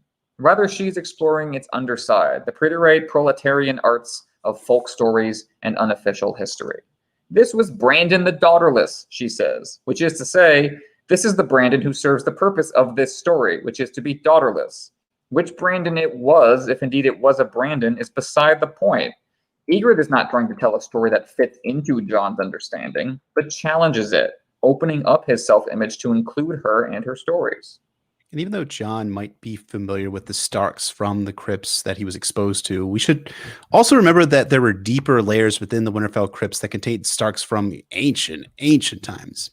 Beyond that, the Boltons allegedly skinned this Stark, Brandon that is, so his body may have never been laid to rest within the crypt of Winterfell. And I like to think in a positive sense, the Red Kings, when they finally bent the knee to the Starks, that the Starks were able to get the remains of their dead men out of the Dreadfort, provided that they were, still there in some capacity. Beyond that, Brandon Stark, the Daughterless, gets into something else when it comes to history. How the official history sometimes don't relate the shortcomings and failures of the royal line. We covered this in our Patreon Fever Dream podcast when we unpack chapter 13, where we start to reveal some things about the character of Joshua York. And there we talked about the Assyrian king Sennacherib and the Lachish relief which Sennacherib had done up recounting his conquest of Judah. That story ends, that story on the relief ends with Sennacherib shutting the Judean king Hezekiah up like a bird in a cage at Jerusalem without quite finishing the story, namely that the Assyrians attempted to take Jerusalem and that likely resulted in failure. The Starks may not want to remember a Brandon Stark who kinslayed and then was subsequently killed by a Bolton king. History, when used as heritage, is a weapon to wield, and the propaganda aspect of it can ensure that the Stark legacy lives on by not remembering Brandon the Daughterless. Just kind of airbrush him out of the way. Now, please note that I'm not subscribing to the histories written by the victors because that's poor historiography. But I do think that there can be what is emphasized in history can result in this guy being essentially airbrushed out of the official story, because you don't want to have a kinslayer, a guy who was beaten by the Boltons. And of course, as I was saying, the kinslaying portion, which will emphasize it again, because he killed his own father, which is just the worst crime he could possibly commit in Westeros. And the present is always changing the past, and we always kind of make the future out of our own understanding of that. And speaking of Brandon, all these Brandons, this is yet another parallel to Theon 4 last week, because Bran is hiding out in the crypts in that chapter, just as Bale does in Ygritte's story. Once more, George is challenging the reader along similar lines, to notice parallels, archetypes cropping up, and to understand their purpose. What matters is not only the story, the structure, but how it's being told, by whom, and why. Ygritte says that whether or not the story is true, she remembers it because her mother used to sing it to her, and she was some woman like Jon's. The point is less the literal kinship within the story, and more the symbolic kinship that the story itself creates. The bard's truth, not the historical truth. What Ygritte is trying to get across to Jon, as they both say, is that it's all in where you're standing. They're all Southerners to Ygritte, which confounds Jon because he's used to thinking of himself as Northern. That identity permeates his entire life. Remember L.C. Mormont and his peculiarities about wine, dismissing lemon as some South-run heresy? But to Ygritte, they're all lumped in together as Southerners, just as Jon lumps together many different cultures as wildlings, just as the Dothraki called Jorah an Andal, even though he's not one. It's all about perspective. This isn't moral relativism in the easily caricatured sense of all acts being equal and everything coming out of wash. It's more that the bard's truth, far from being a pale imitation, is usually the only truth we can access. Crossing this bridge doesn't resolve the divides between Jon and Ygritte. Those divides still break them apart and ultimately claim her life. But within the space of a song, a story, the bard's truth can hold and bring them together, allowing Jon to see himself through another's eyes. Yeah, and in wildling culture as well as real-world pre-literate cultures, the stories and songs told around a campfire were often the only forms of preserving historical memory. Even famous Greek philosophers like Socrates famously thought writing down stories was trash because they diminish the impact and effect of the stories and of the teachings because it hinders people's willingness to remember them. Now, these stories and oral traditions were not the happening truth, to borrow again from Tim O'Brien's The Things They Carried. They were the story truth, not a blow-by-blow account of things that happen, but an emotionally resonant story that can be as true or truer than the verifiable fact from the quill of a maester. And what makes the story of Bale the Bard a true account for Jon is that he is starting to see beyond his own limiting perspective as brought on by the constraints of written history. Moreover, as you were saying, Bale the Bard humanizes the wildlings to Jon. They're no longer the other. They're people, and they tie into the story of Winterfell as much as the Starks do. Come Storm, and especially A Dance with Dragons, Jon will see beyond his southern perspective and embrace a universalist perspective on the wildlings as people. They weren't savages or fairy tale monsters that old Nan had talked about. They were part of a culture. They were the free folk. They were people. They were good. They were bad. They were Mance Rayder, Regret, Tormund Giantsbane. They were also Craster, the Weeper, and Varamir Sixskins. Are we so different? That's what the Bale the Bard story forces Jon to consider. And we can thank Ygritte as this starts the path forward for Jon to gain perspective, growth, and truly assume the role of being the hero the realm needs. And it's an act of startling empathy he didn't expect in this situation that forces him to reconsider everything and forces him to reconsider how he's going to relate to his mentors, or we're not going to be especially pleased with what he's done. Dawn breaks. The black night that both hid the watchmen and made their climb treacherous is replaced by the light, in which we must face ourselves and each other. Jon must accept the consequences of his actions. He climbed up and away from his black-cloaked mentor and his white wolf, the symbols of duty and family, into uncharted territory. But the dawn brings Corran and Ghost with it. Jon roughhouses with Ghost. This is an intimacy he's achieved across multiple borders. Ygritte is freaked out. Why is that? After all, she is presumably more familiar with direwolves than Southron folks. What throws her off is the love. As Corrin and his men will realize in Jon's next chapter, the bond between Jon and Ghost can't be explained purely as a boy and his dog. There is magic at work. This demonstrates that Jon has already, without knowing it, taken a step into the literal and figurative wild Ygritte was telling him about. She said that they were kin, more alike than he knew. It turns out Jon already had more of the wild in him than even Ygritte knew. The borders keep blurring. Again, we see here how effectively and efficiently these Night's Watchmen communicate. All Stone Snake has to say to Corrin is, there were 3. And all Eben has to say is that they passed the crow food remains of the first 2. That implies what he wants done with Ygritte without him having to say it. All Jon can say is that she yielded, which is true, but what he doesn't say is that he hesitated to kill her first, dragging the word yield out of her. In response, Corrin speaks to not only the material realities at hand, but how they inform the chapter's themes of origins and identity. Do you know who I am? That's what he asks Ygritte. And that's the question of the chapter. Does Jon know who he is? Well, relative to who? To Ygritte? To these Watchmen? To the Starks? Corrin engages Ygritte in dialogue, give and take, to more precisely fix the borders between them that Jon seems to have confused. Corrin makes Ygritte say his name back to him, affirming not only his identity, but his reputation, who he is in the eye of the beholder, the stories about him. Corrin puts himself in her position, the keystone act of empathy across borders. Yet he is doing so ultimately to reinforce those borders to Jon. If I was in your shoes, a captive of the wildlings, what would you do to me? And with a soldier's respect for a fellow soldier, Ygritte tells him the truth. We would torture you to death. Eben, as we have already heard, is the torturer of this gang. This is how both sides have descended in a slow burn conflict that is considerably older than the War of Five Kings. Jon's mercy is logistically inadequate, as the older men gently explained to him. They can't feed her, they can't guard her, and all it takes is her crying out at the wrong moment to give them away and get them all killed. This is, what Jon said the same about Gilly earlier in this book. You just can't do this. There's no way to make this work. Corrin's invocation of the larger war, though, and what they've all done as part of it, also makes Jon's mercy feel so small in comparison to both sides just torturing each other. What can man do against such reckless hate? Jon can only repeat himself. She yielded to me. Her life is my responsibility, and I could not bring myself to take it. The responsibility remains his, as Corrin says, and none of them can take it away from him as he desperately wants them to do. That's the last gasp of childhood, the belief that your parents can wave away consequences. Our hero must now put his origins and identity into action, as Corrin says. You are the blood of Winterfell, and a man of the Night's Watch. The choice is yours. Live with it. They ride off into the sun and leave him alone with her. And isn't it beautiful, the way that George puts that, how they're right off and the sun is rising as they're pushing forward. It's almost like an old Western sort of way that George describes that scene. And I think it's interesting that we have Jon here being left alone in order to do the deed with Ygritte one way or the other. Corrin is later going to talk to Jon and be like, Jon's going to say that he let her live.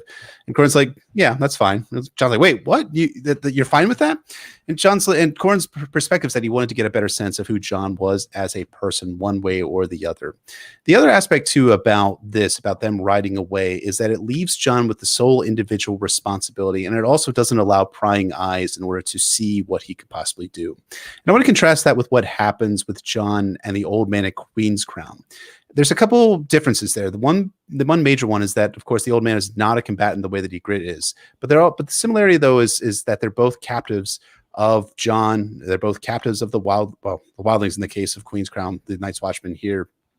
But the problem is that Jon doesn't have the ability to conduct his execution of the man in secret, away from everyone else besides himself and Ghost. He has to do it with other people around him. He can't flinch away from the decision. Now, of course, what ends up happening is that he is rescued by Ygritte in that circumstance from having to commit that execution, and then is later rescued by I was about to say Grey Wind, but by Summer, who of course rescues Jon from being around the wildlings who now want to kill him because they now recognize that he is a turncloak on them. So I think we're seeing, as I was talking about before in my introductory comments, that we're seeing a escalating sense of the conflicts and moral quandaries that George is facing. So this execution of prisoners is not the last time that Jon is going to face this moral quandary, and next time it's going to be even harder than this time here. I love that sense of these agonized, almost executions being like the bookends, the brackets for Jon and Ygritte's relationship. That's how it starts, and that's the last moment they spend together before her death at Castle Black. So it all comes full circle. Mm-hmm. And in this moment, Ygritte, characteristically blunt, gets to the heart of it. He never killed a woman before, huh? In truth, before last night, he'd never killed anyone, just as he never slept with anyone before her. He climbs a lot of steps with Ygritte, Jon Snow does, both for killing and for fucking. Ygritte tells her that we all die the same, something else we have in common. Speaking of which, hey, why don't we just run off to Mance? Mance is a temptation figure for Jon in multiple respects, showing him a fluid self-image that can negotiate all these bewildering boundaries. Here, joining Mance means that Jon wouldn't have to kill Ygritte, wouldn't have to make this call, and so own his identity. But he resists this temptation, precisely on the terms of identity. I'm a crow, just like them. Jon asks Ygritte if she's afraid. Again, the empathy he cannot deny, cannot just regiment like the rest of the men. Ygritte said she was afraid, but then the sun rose. And what's more human than that? Even death is easier to face when the sun is shining. The world will keep turning without me, and that's okay. In the face of that strength, that grace, Jon mentally summons up his father. Longclaw is not ice, as he thinks, but it's what he has. His father would give her a clean death, wouldn't he? I'm his son, aren't I? Who am I?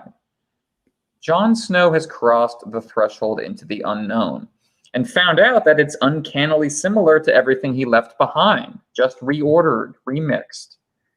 He said he never expected to find his mother in the Frostfangs, but of course he did. He carries her with him wherever he goes.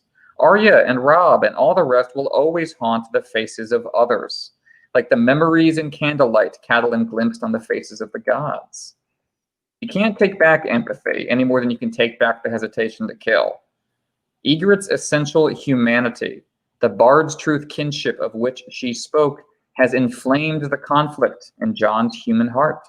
Art has enlightened him, made him see, and he cannot unsee his family in her. So he lets her go. An act of mercy that stands in defiant contrast to Theon's choice to reject mercy at the end of his chapter last week. Theon chose fear, hating his own incomplete nature so much he purged his own humanity. Jon steps outside the constricting logic of family, duty, honor, to confront another individual like him, a suffering soul from a fallen world, in need. Theon cut the bonds between himself and the world, climbing out on a branch of the Tree of Life and sawing it off behind him. Jon intertwines his narrative branch with Ygritte's, a blue rose born of both worlds. He chose love. He chose humanity. He chose mercy. It doesn't save her in the long run from the divide between them. But as she says in A Storm of Swords, everyone dies. First they will live, and only because he spared her here. That's really well said, man. I really think that's awesome. I think, Ygritte just lives a little longer here as a result of Jon's action, but what she also experiences and what she brings to Jon does transform his character here. And the aspect about this final scene from A Clash of Kings, Jon 6, I think is interesting, is that there's a potential. It might be that George might have remixed something that happened in cinema around the same time that A Clash of Kings was released, and that is namely the movie Saving Private Ryan and how that impacts Jon sparing Ygritte. Now, it's unclear whether Ygritte was a character that George had fleshed out or was imagining was going to appear on the scene at some point in the story, or whether this was a late invention in A Clash of Kings that just kind of garnered its way into this lovely garden as we get into A Storm of Swords. The interesting thing about Saving Private Ryan, though, and this scene, though, is that Saving Private Ryan was released on July 24th, 1998, whereas A Clash of Kings was released on November 16th, 1998. So bear with me. I'm just using it as a framing device for what I'm about to talk about here. everyone remembers the opening scene from that movie where the soldiers storm the Normandy beach at Omaha Beach, and that tends to dominate people's memory. But a lot of the later scenes are much more moody and less like focused on the abject horror of the war itself, even though they do retain that aspect of it. And one of the scenes I think is one of the best scenes is where they captured the German soldier, and they are trying to figure out what to do with this guy. All the soldiers there, and everyone's saying, "Kill him, kill him, kill him," and one guy saying, no, don't kill him, because he can speak English, a smattering of English, and has a resonance to this one soldier. And then the commander there, played by Tom Hanks, Captain Miller, ends up making the decision not to kill him, not to take him prisoner, but just to release him, just to send him down the road away from the war and away from the story. And that is, again, bringing it back to full circle from when I was talking about the start of this chapter. That ends up having a really major negative consequence for this team of soldiers in Normandy, and that this guy ends up coming back to fight against these guys. They had to end battle. He ends up killing one of the guys that ends up freeing him from at the end of the battle. And that's what happens here with Corin and his band. John releases Ygritte. She goes back out into the world, and then she immediately links back up with Rattleshirt. That's his name, right? I can't remember his actual name. Rattleshirt and the rest of the wildlings, and they come hunting for Corin. So John's act of mercy is something that is both really, really good, and it does extend Ygritte's life a little bit longer than it would have. At the same time, it also brings down the wildlings onto them. And I think George may have been inspired by the movie, which came out a few months before Clash of Kings was released. Perhaps he wrote all of these final JON chapters in that light. It's unclear to me when the time of these chapters was written. But I do think, again, that George is inspired by cinema in a lot of ways, inspired by stories, and takes something, remixes it, and ends up making it, I think, even a little bit better than what we saw in the movie. Well, the question that George comes back to very explicitly with Davos and the Storm of Swords, that was present in the Spielberg 90s movies, Schindler's List, Saving Private Ryan, and Amistad, which is, in the face of unrelenting ethical crises, what worth is it to save one life? And, as Davos says in the Storm of Swords, everything. And that's the same idea you get out of those Spielberg movies. And I think it's the same idea you get from John here, is that he doesn't know how to solve how things are between the wildlings and the Watch, especially since he's not in charge yet, but he can try to pluck one life out of the war because he feels like it's his only moral option. And I think there's the intimacy nestled within the larger movements of the war, I think, is what gives that its real power. Mm-hmm. So I think that about wraps up for our main portion of the episode. Let's switching over to first chatting the groundwork. So John thinks that Squire Dolbridge squired for a king once, and that's why he retains this nickname of Squire Dolbridge. Now, it's left unclear in the narrative who the king was that Dolbridge squired for, but it was canonically confirmed to be King Jaehaerys II in the A World of Ice and Fire app that came out in 2014. Again, maybe I should just rename these things like the Micah Minor Character Appreciation Corner, because since he loves his minor characters. But that's just a little tidbit of information we get revealed much, much later after Clash of Kings is published. Yeah, Dolbridge was briefly a squire, and Jaehaerys II was only briefly a king. So just like these faded memories of things that could have been, really, but here we are now with what we're left with. So as I was saying about mentioning Mance Rayder and how he fits into all these patterns earlier, Mance is going to consciously recreate the Bale the Bard story, or try to anyway, at Winterfell in A Dance with Dragons, with Jane Poole playing the role of the Stark daughter. And George really loves his threes, of course, his threefold structures, and this is one of the big examples. You have the legend of Bale, the close to present day backstory of Rhaegar, and then the actual present day of Mance. It's like the story is like advancing forward in time and finally showing up in the present day.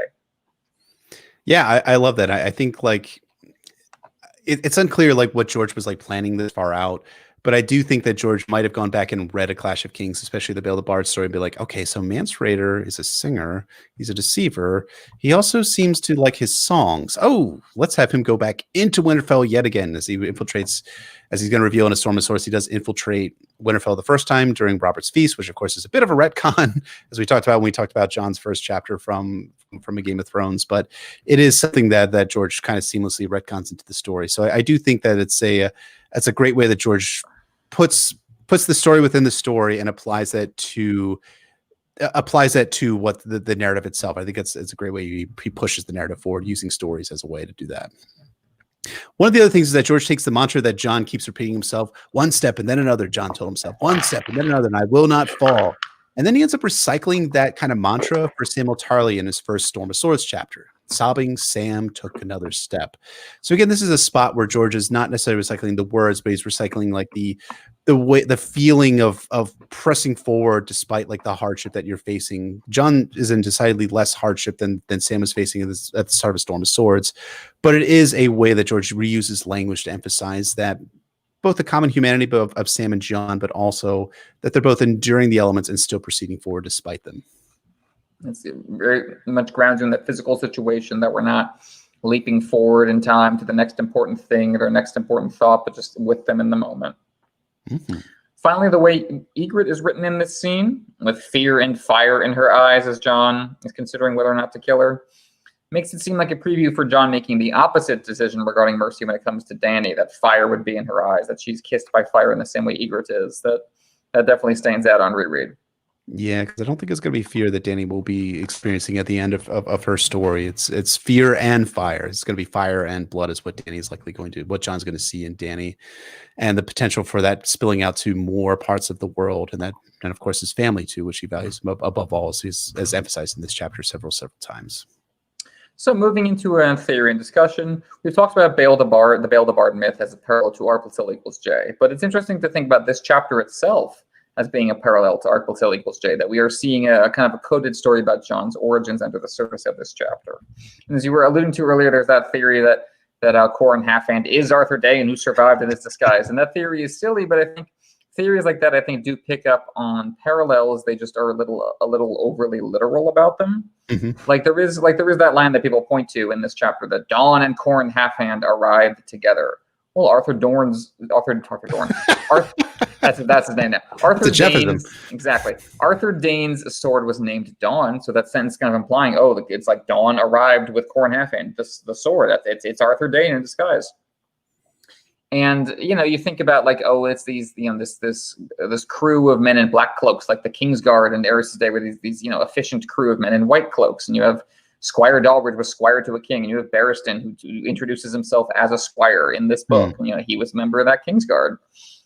And what I think is interesting about that, just by putting all the little parallels together, like, Mantis comparable to Rhaegar too, like, why is all this here? And I think what's interesting about it is that it puts Jon in kind of the Rhaegar position and Ygritte in the Lyanna position, because there was that, that mysterious kind of we kind of half know about time where Lyanna was the Knight of the Laughing Tree, and that Rhaegar was sent to go find her, and that he, reportedly just couldn't find her. And a lot of people have theorized that no, actually Rhaegar did find her, right, and met her and fell in love with her and decided to spare her life and have a kid with her, et cetera, et cetera. So maybe, and I want to see what you think about this, maybe we're seeing a version of that here, that like, Rhaegar was supposed to kill the Knight of the Laughing Tree on his father's orders, but he chose mercy, and maybe the Kingsguard were there and went off, and maybe Arthur Dayne walked away and let him do it. And what do you think about that? I love that. I think it's a great theory, and I think like it also was something that we'll experience again in A Storm of Swords, where Jon is being told by people to go, take Ygritte and to take her the wildling way, so to speak, steal her away, and that does feed into what happens here, where Jon / Rhaegar spares Ygritte / Lyanna Stark, and then later on Jon steals Ygritte away in the cave. That's where Jon loses his virginity, and that's another parallel to what happens with Rhaegar and likely happens with Rhaegar and Lyanna. Of course, like the wildling culture, it's not that. I mean, I hesitate to say that there's that consent is a big aspect of it, because it does feel like that Ygritte wants Jon to steal her away. So I mean, I know that puts kind of in a gray area, but at the same time, I do think that ambiguity is supposed to exist also between Rhaegar and Lyanna as well. As Robert says, Rhaegar is the rapist of the series, raped Lyanna and stole her away, when the reality is not the case, although it might have looked that way. And for Jon, it looks that way, that he stole Lyanna away. I do like the aspect too about Arthur Dayne fulfilling that Qhorin Halfhand role of walking away and kind of standing aside. Something that George has been asked about is like, Arthur Dayne seems like a really good guy from all the accounts we get. So how is it that he was able to withstand all of the terrible things that he witnessed under Aerys II Targaryen? And I do think that does give us a angle on Arthur Dayne, which makes him a little bit more noble of a character, and also adds a little bit of complexity to him. Because in the world of the Kingsguard, Arthur Dayne should have obeyed Aerys II and fulfilled the task that Aerys set before him, to hunt down the Knight of the Laughing Tree and to bring her to justice? No, but him resisting Aerys II then puts us in the mindset that Arthur Dayne is finally like rebelling against all of the atrocities that he watched Aerys II commit. And of course, there afterwards, it is Arthur Dayne who is at the Tower of Joy and not on the Trident, and likely protecting what he believes to be the king, namely as Jon Snow, as the heir of Rhaegar Targaryen. So I think that adds that. I think it's a great theory. I think it's a great way of looking at these characters that George George does this a whole lot throughout the series of paralleling characters and paralleling historical events with events that happen in the present time. I was reminded recently by History of Westeros, and I'm a little bit beyond back for where I should be on their podcast, but they talked about how the story with Gilly and her baby and Dalla and her baby is supposed to also parallel what happens with Robert Baratheon, with Ned Stark stealing away a baby and claiming it as his own, sort of thing, when Sam takes Aemon Steelsong down to High Garden, or down to the Reach rather, in Old Town, in order to steal him away in order to protect the baby, the same way that Ned stole away Lyanna's baby in order to protect Jon Snow from Robert Baratheon. So there's all sorts of great ways that George is telling the story of R plus L equals J, that he doesn't have to be like, okay, what happens in step 1, step 2, and step 3? This is a three act play for Rhaegar and Lyanna. And it makes it a much more compelling story ultimately, and how the reveal is going to feel and how it's going to affect us as readers. And I think it's a way of getting us to emotionally access scenes that George is never going to actually show us. Like, we're never going to get detailed look at Rhaegar and Lyanna's romance. Like, we'll get bits and pieces from Bran's visions, maybe, but that's it. It's going to stay in the backstory. So, but George wants us to emotionally feel it, because he puts a lot of romantic imagery and tragedy around Rhaegar and Lyanna. So he shows us a version so we can access the feelings of it anyway. Like, when Jon feels that horror experiencing, oh my God, it's a girl. That's what Rhaegar must have felt when he realized who the Knight of the Laughing Tree was. Oh my God, it's a girl. What do I do? Right. And when he thinks to himself, oh, am I my father's son? What would he do? What would he do? There's this great irony, because his actual father, Rhaegar, might have faced this exact situation and made the same choice, but Jon doesn't know that's who he's talking about. In the same way, he looks at the Vale of the Bard story and doesn't realize it's kind of about him. And I love that like Jon will say again about the Storm of Swords, we look up at the same stars and see such different things. And I love, the bittersweetness of Jon looking for his identity, but he doesn't know it even when he finds it. You know what I mean? I think that's a great sad part of his character. I love that, man. I think it's a great way that George is doing the storytelling. It's a great catches by you, sir, about what he's doing here that goes beyond simply, because I was saying this in the minisode that I feel like I had reduced in my mind and memory the Vale of the Bard story to just the R plus L equals J stuff. And just the very on the nose, the blue winter rose in the bed, stealing the daughter of Lord Bran Stark away. But I think it goes deeper than that. I think that's the points that you're putting a nice little bow on top of that the R plus L equals J stuff in this story. So I love it. It's great stuff. So I think that about wraps us up for this analysis on A Clash of Kings, Jon 6. As always, thank you so much for listening, and thank you to all of you who have been watching. I guess, even despite the comment sections have been a fucking disaster, all of you should be ashamed of yourself. Every single one of you, especially None of you are free from sin. None of you are free from sin. If you have the chance, please rate and review us on Apple Podcasts, Google Play, SoundCloud, Podbean, and of course, subscribe and like us on YouTube. It helps people find us. You can check out our Patreon at patreon.com/notacastASOIAF. Follow us on Twitter at notacastASOIAF, or shoot us an email at notacastASOIAF@gmail.com. You can find me at PoorQuentin on Twitter, or at PoorQuentin.com. And you can find me at Brendan Beavish on Twitter, Brendan Beavish on Reddit, and my website is warsandpoliticsofIceandfire.wordpress.com. We want to shout out and thank our high lords and ladies on Patreon. Red Relu himself, who has renounced his allegiance to the Squishers. Lady of 1,000 Words, Septon Eastwood of Introvert Isle. Septon Marybald, the Shoeless Sage. Sister Winter, Lady of the Wolfswood. Nessie the Elusive, Warden of the Neck, Defender of the North, and Keeper of Secrets. Sandy the Dragon, Blood of Queen Daenerys and Lady of Jameson. Lady Brit, Bastard Mistress of Harrenhal. Sir Thomas the Raven Knight, Lord of Blackwood. Lady Dillsdale, the Star Spear of Crescent Hill. Sir Way, of course. Matt, Warden of the Sanguine Shore.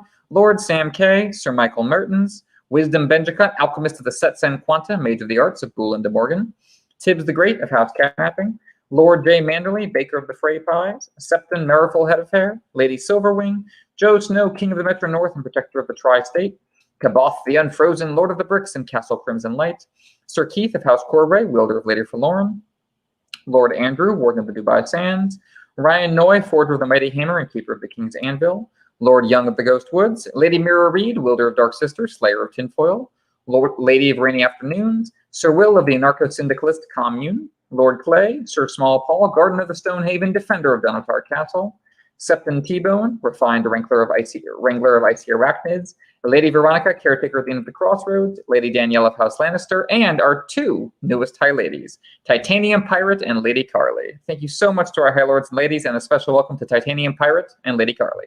Absolutely. Thank you to all of our High Lords and Ladies, and a special welcome to Titanium Pirate and Lady Carly. Thank you for joining our High Lords and Ladies on Patreon. So join us next week for a Clash of Kings Sansa 4, in which puberty really kicks into gear, and Sansa has no one but Cersei to help explain it to her. Even I feel sympathy for Sansa. Poor kid. It's never fun to be Sansa Stark, but especially not in this chapter. We'll try to get through it together, everyone. We will try our hardest. So thank you so much for listening. Thank you to those of you who watched us, and we'll see you all next week for a Clash of Kings Sansa 4. Whew. Indeed. That's a meaty chapter. A very meaty chapter. I feel full. I do too. And not just because I don't know, do you get those recipes on the New York Times? I might have subscribed to the New York Times recipe on the shared Gmail account we have, where we get 5 free recipes. I know, right? Me reading the Times, that liberal rag. So it's fuck the Times. I read the Post. That's what I was expecting.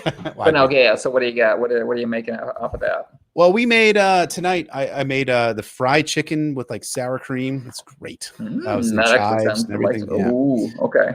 That was very good. Even my children ate it, and they never eat anything. Well, that's the test, ain't it? You're right. Absolutely.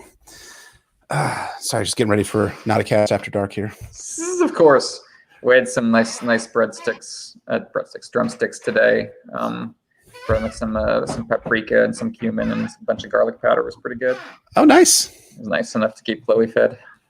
And for those of you who are watching in the chat, next in a week, no, less than a week, on Saturday, Em and I are actually going to be seeing each other. So we're going to take all the shirts that we got for you all, and they just shipped today, so thank God they shipped on time, and we're gonna mail them all out to everyone. So look for some postings on stuff, things like that. It'll be a lot of fun. Can't wait. Yeah, it's gonna be great. Yeah. We'll take some questions tonight, I think. Sure, we can take a couple. Absolutely.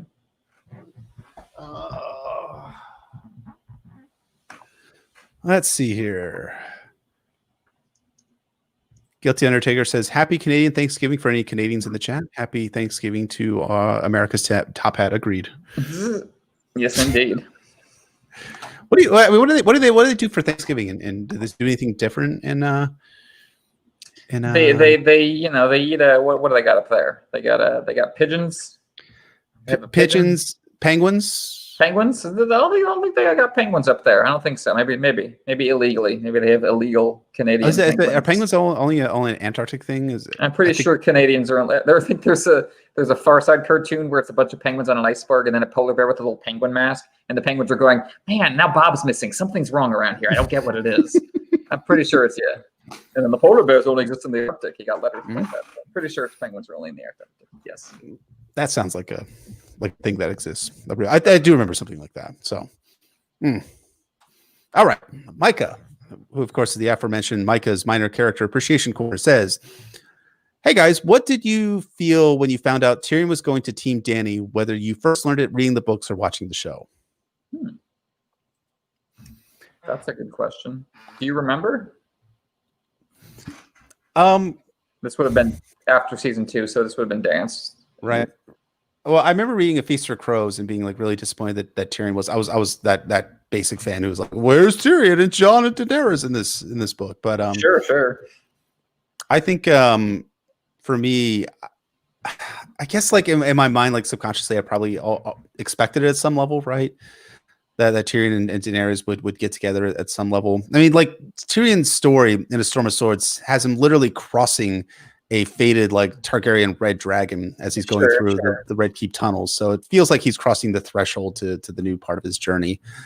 And then George sprung a Dance with Dragons on us, and I was like, when are these guys going to meet? When's Tyrion and Dany going to meet? And I'm like, we're getting pretty close to the end of this book. Yeah. That's all of A Dance with Dragons is Milhouse just banging his fist going, when are they going to get to the fireworks festival? What about you? What yeah, did you think?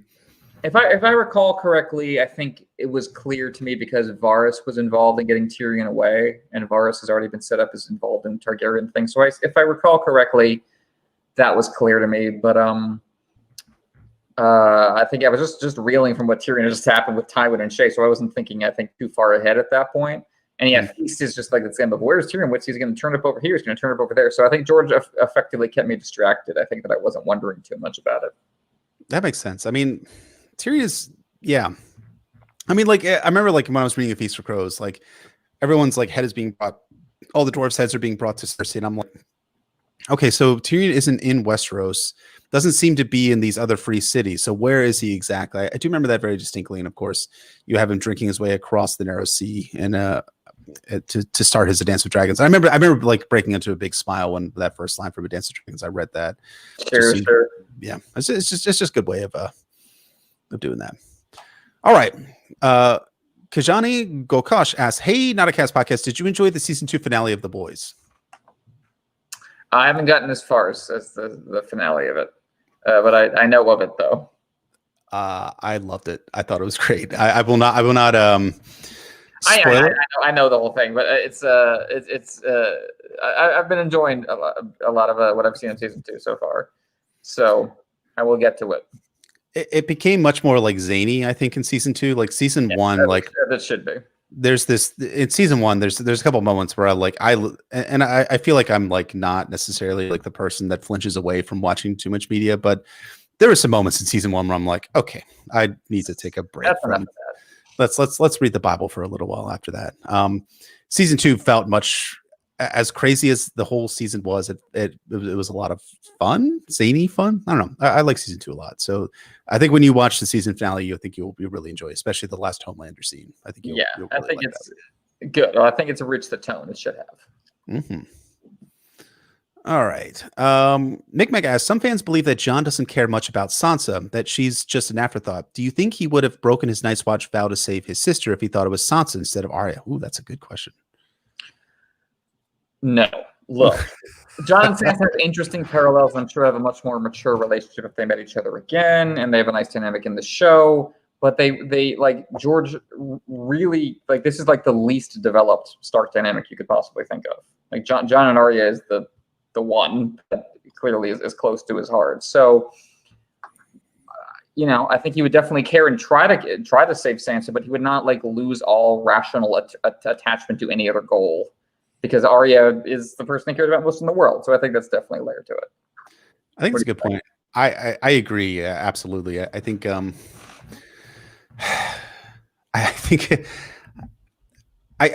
yeah, Jon. If it was Sansa there, he'd probably been like, yeah, that's. I mean, like, I think that Jon's perspective would be the same as Sansa's perspective when she learns that Jon is Lord Care of the Night's Watch.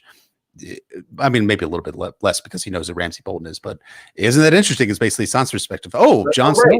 Oh, right, Jon. Oh, right, Sansa. Like they haven't thought about each other in a while because they just were never that important to each other, which could make coming back together sweet, but as a motivation, I don't think it's super strong.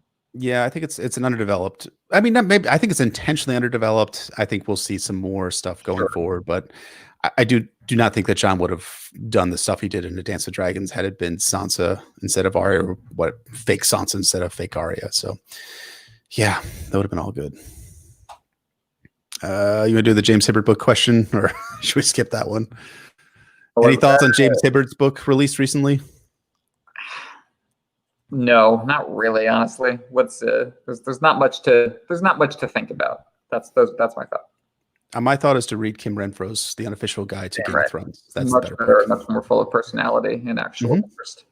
And love of the series too. So those are my thoughts about it. Read her book. She's great. I've got 3 copies of it. One of them is an advanced copy, but the other 2 I bought for my own. So yeah, all good stuff.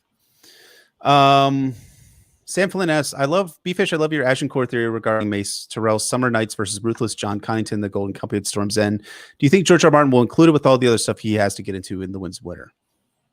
Yes. I wouldn't have written it if I didn't think it was going to include it in The Winds of Winter. I think even before George seemed to be setting this up very strongly in A Dance with Dragons, even before we got the Ariane sample chapters. You've got the rain coming down, you've got mud everywhere, you've got, this lots of mentions of all of the great archers that the Golden Company have with the Golden Heart bows. You've got many, many things that are going on that seem to be moving towards a confrontation between Mace Tyrell and John Connington at Agincourt. It could be a single chapter. It doesn't have to be a 6-chapter Battle of the Blackwater type affair. It can be something a little bit less intense than that, less chapter heavy, less word heavy. And I think the reason why is like the Battle of Agincourt itself was a battle that took place in a single day, if I remember correctly, and also was done and over with. And the effect was one. You didn't have to go through like chapter after chapter of the lead up to that, because we already have the lead up to that. We have John Connington taking Griffin's Roost at the end of A Dance with Dragons. Then they take Storm's End at some point before Ariane's second chapter in The Wind's Winter. And then we learn that Mace Tyrell is marching south on John Connington there. So George, I think, is doing a good job of conserving the narrative to drive towards that Agincourt confrontation between the two. Well, I've always loved how you lay out those kind of different, those kind of pincer movements of these factions coming together. And I think that's, there's a lot of different narrative strands there to be confused. And I think you've laid them out really well. Thanks, man. I really appreciate that. Of course. It was one of those, I mean, if you, let me ask you a question. Do you have like an essay that you've written that you're like, this is like something that I'm really proud of? I like the one I wrote about young Grift a couple of years back. I always liked that one, but a lot of them are just kind of adrift in my mind at this point. And I always like the one I wrote about Davos and Dance are fun to revisit as well. Yeah, I love all those essays too, and of course the Eldritch Apocalypse theory, which is but of course the jewel in your Shekinah glory. Yeah, all good stuff. SKNC asked, since the Ghost of the High Heart prophecy implies Littlefinger will survive until after Sansa gets to Winterfell, do you think we'll see him interact with Stannis? That would be hysterical, but I think Stannis has to be kind of politically out of the way before the Starks really put in roots. I think it's the likeliest scenario. Agreed. There's been a lot of conversation of obviously around Stannis burning Shireen again. I'm surprised. It's happening in the books. George said as much. I mean, you could have just read the books and gotten all the foreshadowing groundwork done already, but no, I don't think that they're going to interact again. I think Stannis, after the Battle of Winterfell, after he takes Winterfell, is somehow going to get up to the Night Ford, and that's where his arc is going to end. And that kind of flies in the face of an old theory that I wrote back in the day, but that's okay. It's all good that that my theories don't prove out. It's okay. It's okay. Most of them will, you know it. Mm-hmm. Guilty Undertaker asks, based on the episode title, have you read The Dark is Rising? Fire on the Mountain, I'm assuming this is a quote from the book, Fire on the Mountain shall find the harp of gold, played to wake the sleepers oldest of old. Sure, I was thinking of the Grateful Dead song, but yeah, I did. I have The Dark is Rising, sure. I mean, it's a pretty classic kind of mythopoetic image. At the top of everything, the crown of your consciousness, at the ascent of your maturity is going to be the spark of love and romance and destruction and creation. It's a solid image. It's why a lot of songwriters and authors use it. I have not read the book. Is it any good? What genre is it? It's fantasy. I recommend. There's also Overseen Under Stone, which isn't directly connected to it, but is by the same author. And it's a fantasy series for young adults. It's British. I think it was written in the 70s. I think. It's stiff in some regards, but it was really influential and really beautiful in a lot of ways. But the Overseen Under Stone is kind of like almost like a prequel to that series, and that's a book I really recommend. I love it a lot. All right, well, I'll put it in my ever-growing list of books that I need to read at some point. Endless list, of course. Which is all the books, of course. I'll do a couple more. Yeah, I'll do a few more. Let's see here. Alan B. asks, if Theon had died at the end of Clash of Kings, would you have been satisfied with that ending? I think so, although then it raises the question of what you do with Ramsay. Right. I guess that's the shortest way of putting it. I think you're right. We have to have eyes on Ramsay because we have no point of view in and around Winterfell for when things start to go down in the north again in A Dance with Dragons, especially around Winterfell, I guess. I think if I was reading for the first time, I might have been satisfied with it. But as a rereader, I'm quite satisfied with how George wrote Theon's return in A Dance with Dragons. And I think it's a good way of writing it, both to have eyes on Winterfell, eyes on Ramsay, but also Theon's arc in A Dance of Dragons closes out a lot of the themes that we see, or doesn't close it out, expands upon a lot of the themes that we see in A Clash of Kings. And we see how Theon is being reduced to this weak character early on and ends up regaining his identity as it goes on. And I find the ending to Theon and Asha's story from A Dance of Dragons probably the most emotionally poignant moment, at least in that book, if not in all of the books. So I appreciate that we have Theon in A Dance with Dragons, but yeah, as a first time reader, I probably would have been okay with Theon dying without knowing that Ramsay was going to be a huge major force going forward. But he has to be a major force going forward to set the confrontation between the Stannis and Ramsay and Roose and all them come the wind's winter, I guess now. Yeah, I mean, it's kind of tautological, and it's like, well, Theon's story has to keep going, otherwise how will it keep going? But like, we can only come back after A Dance with Dragons and knowing the kind of the great literary depths and moral, uncertainties that George has plunged into with Theon's character. But if he was never going to expand the Greyjoys in particular, if Ramsay was never going to be a big villain, Theon's arc in Clash, I think, is perfectly complete. I think it would have been a lesser story without it, but I don't think it would have been a loose dangling thread. In the same way that I think you could plausibly get away with a version of the story where Stannis is done after Clash of Kings. If you just have no particular ambition for him or for Davos as a POV, you could tell mostly the same story. Right. I think they fill it out immeasurably. And I think George just expanded it beyond the bone because he realized how good it could be and how good it was. Yeah, it was really, really good. Subroy asks, question, if you had to choose someone other than Stannis to do that bad thing in the end, who would you choose? Mine would be Jon. Burning Shireen, I think is what I'm talking about. I don't want anyone else other than Stannis to do it. I mean, whenever I hear any of your theory other than Stannis doing it, I'm like, but then what's the point of Stannis, though? What does he do? At the end of his arc, he goes, oh, that was unfortunate that someone else did that to my daughter. Right. Yes, I'll die. I mean, I think you put it really well in the past. Like if Melisandre does just burn Shireen without Stannis being present, it's not really like a whoa moment. It's not a moment where we're like, my goodness, what's going on with this? Because Melisandre's already burned people in the story, right? She's burned Alistair Florence. She burned the Dumbarton twins and Lord Gunster Sunglass between A Clash of Kings and A Storm of Swords. She burns lots and lots of people. And we're like, okay, one more child in the fire, I guess, so to speak. So that's less emotionally resonant. I mean, that's the only other candidate that I could see doing it. Selyse, I guess, but even her, like Selyse is not very fond of Shireen, as we find out throughout the narrative, but especially in A Dance of Dragons, where she consciously doesn't address the side of her which is covered with grayscale and really seems distant to her daughter. So it doesn't seem like poignant in any sense whatsoever. I think Stannis has to be the one to do it for emotional reasons, and it fulfills his arc and the very beginnings of his arc in A Clash of Kings, the prologue. Yep, perfectly said, sir. Mm-hmm. All right, maybe we'll take two more and we'll call it a night. Sounds fine, sir.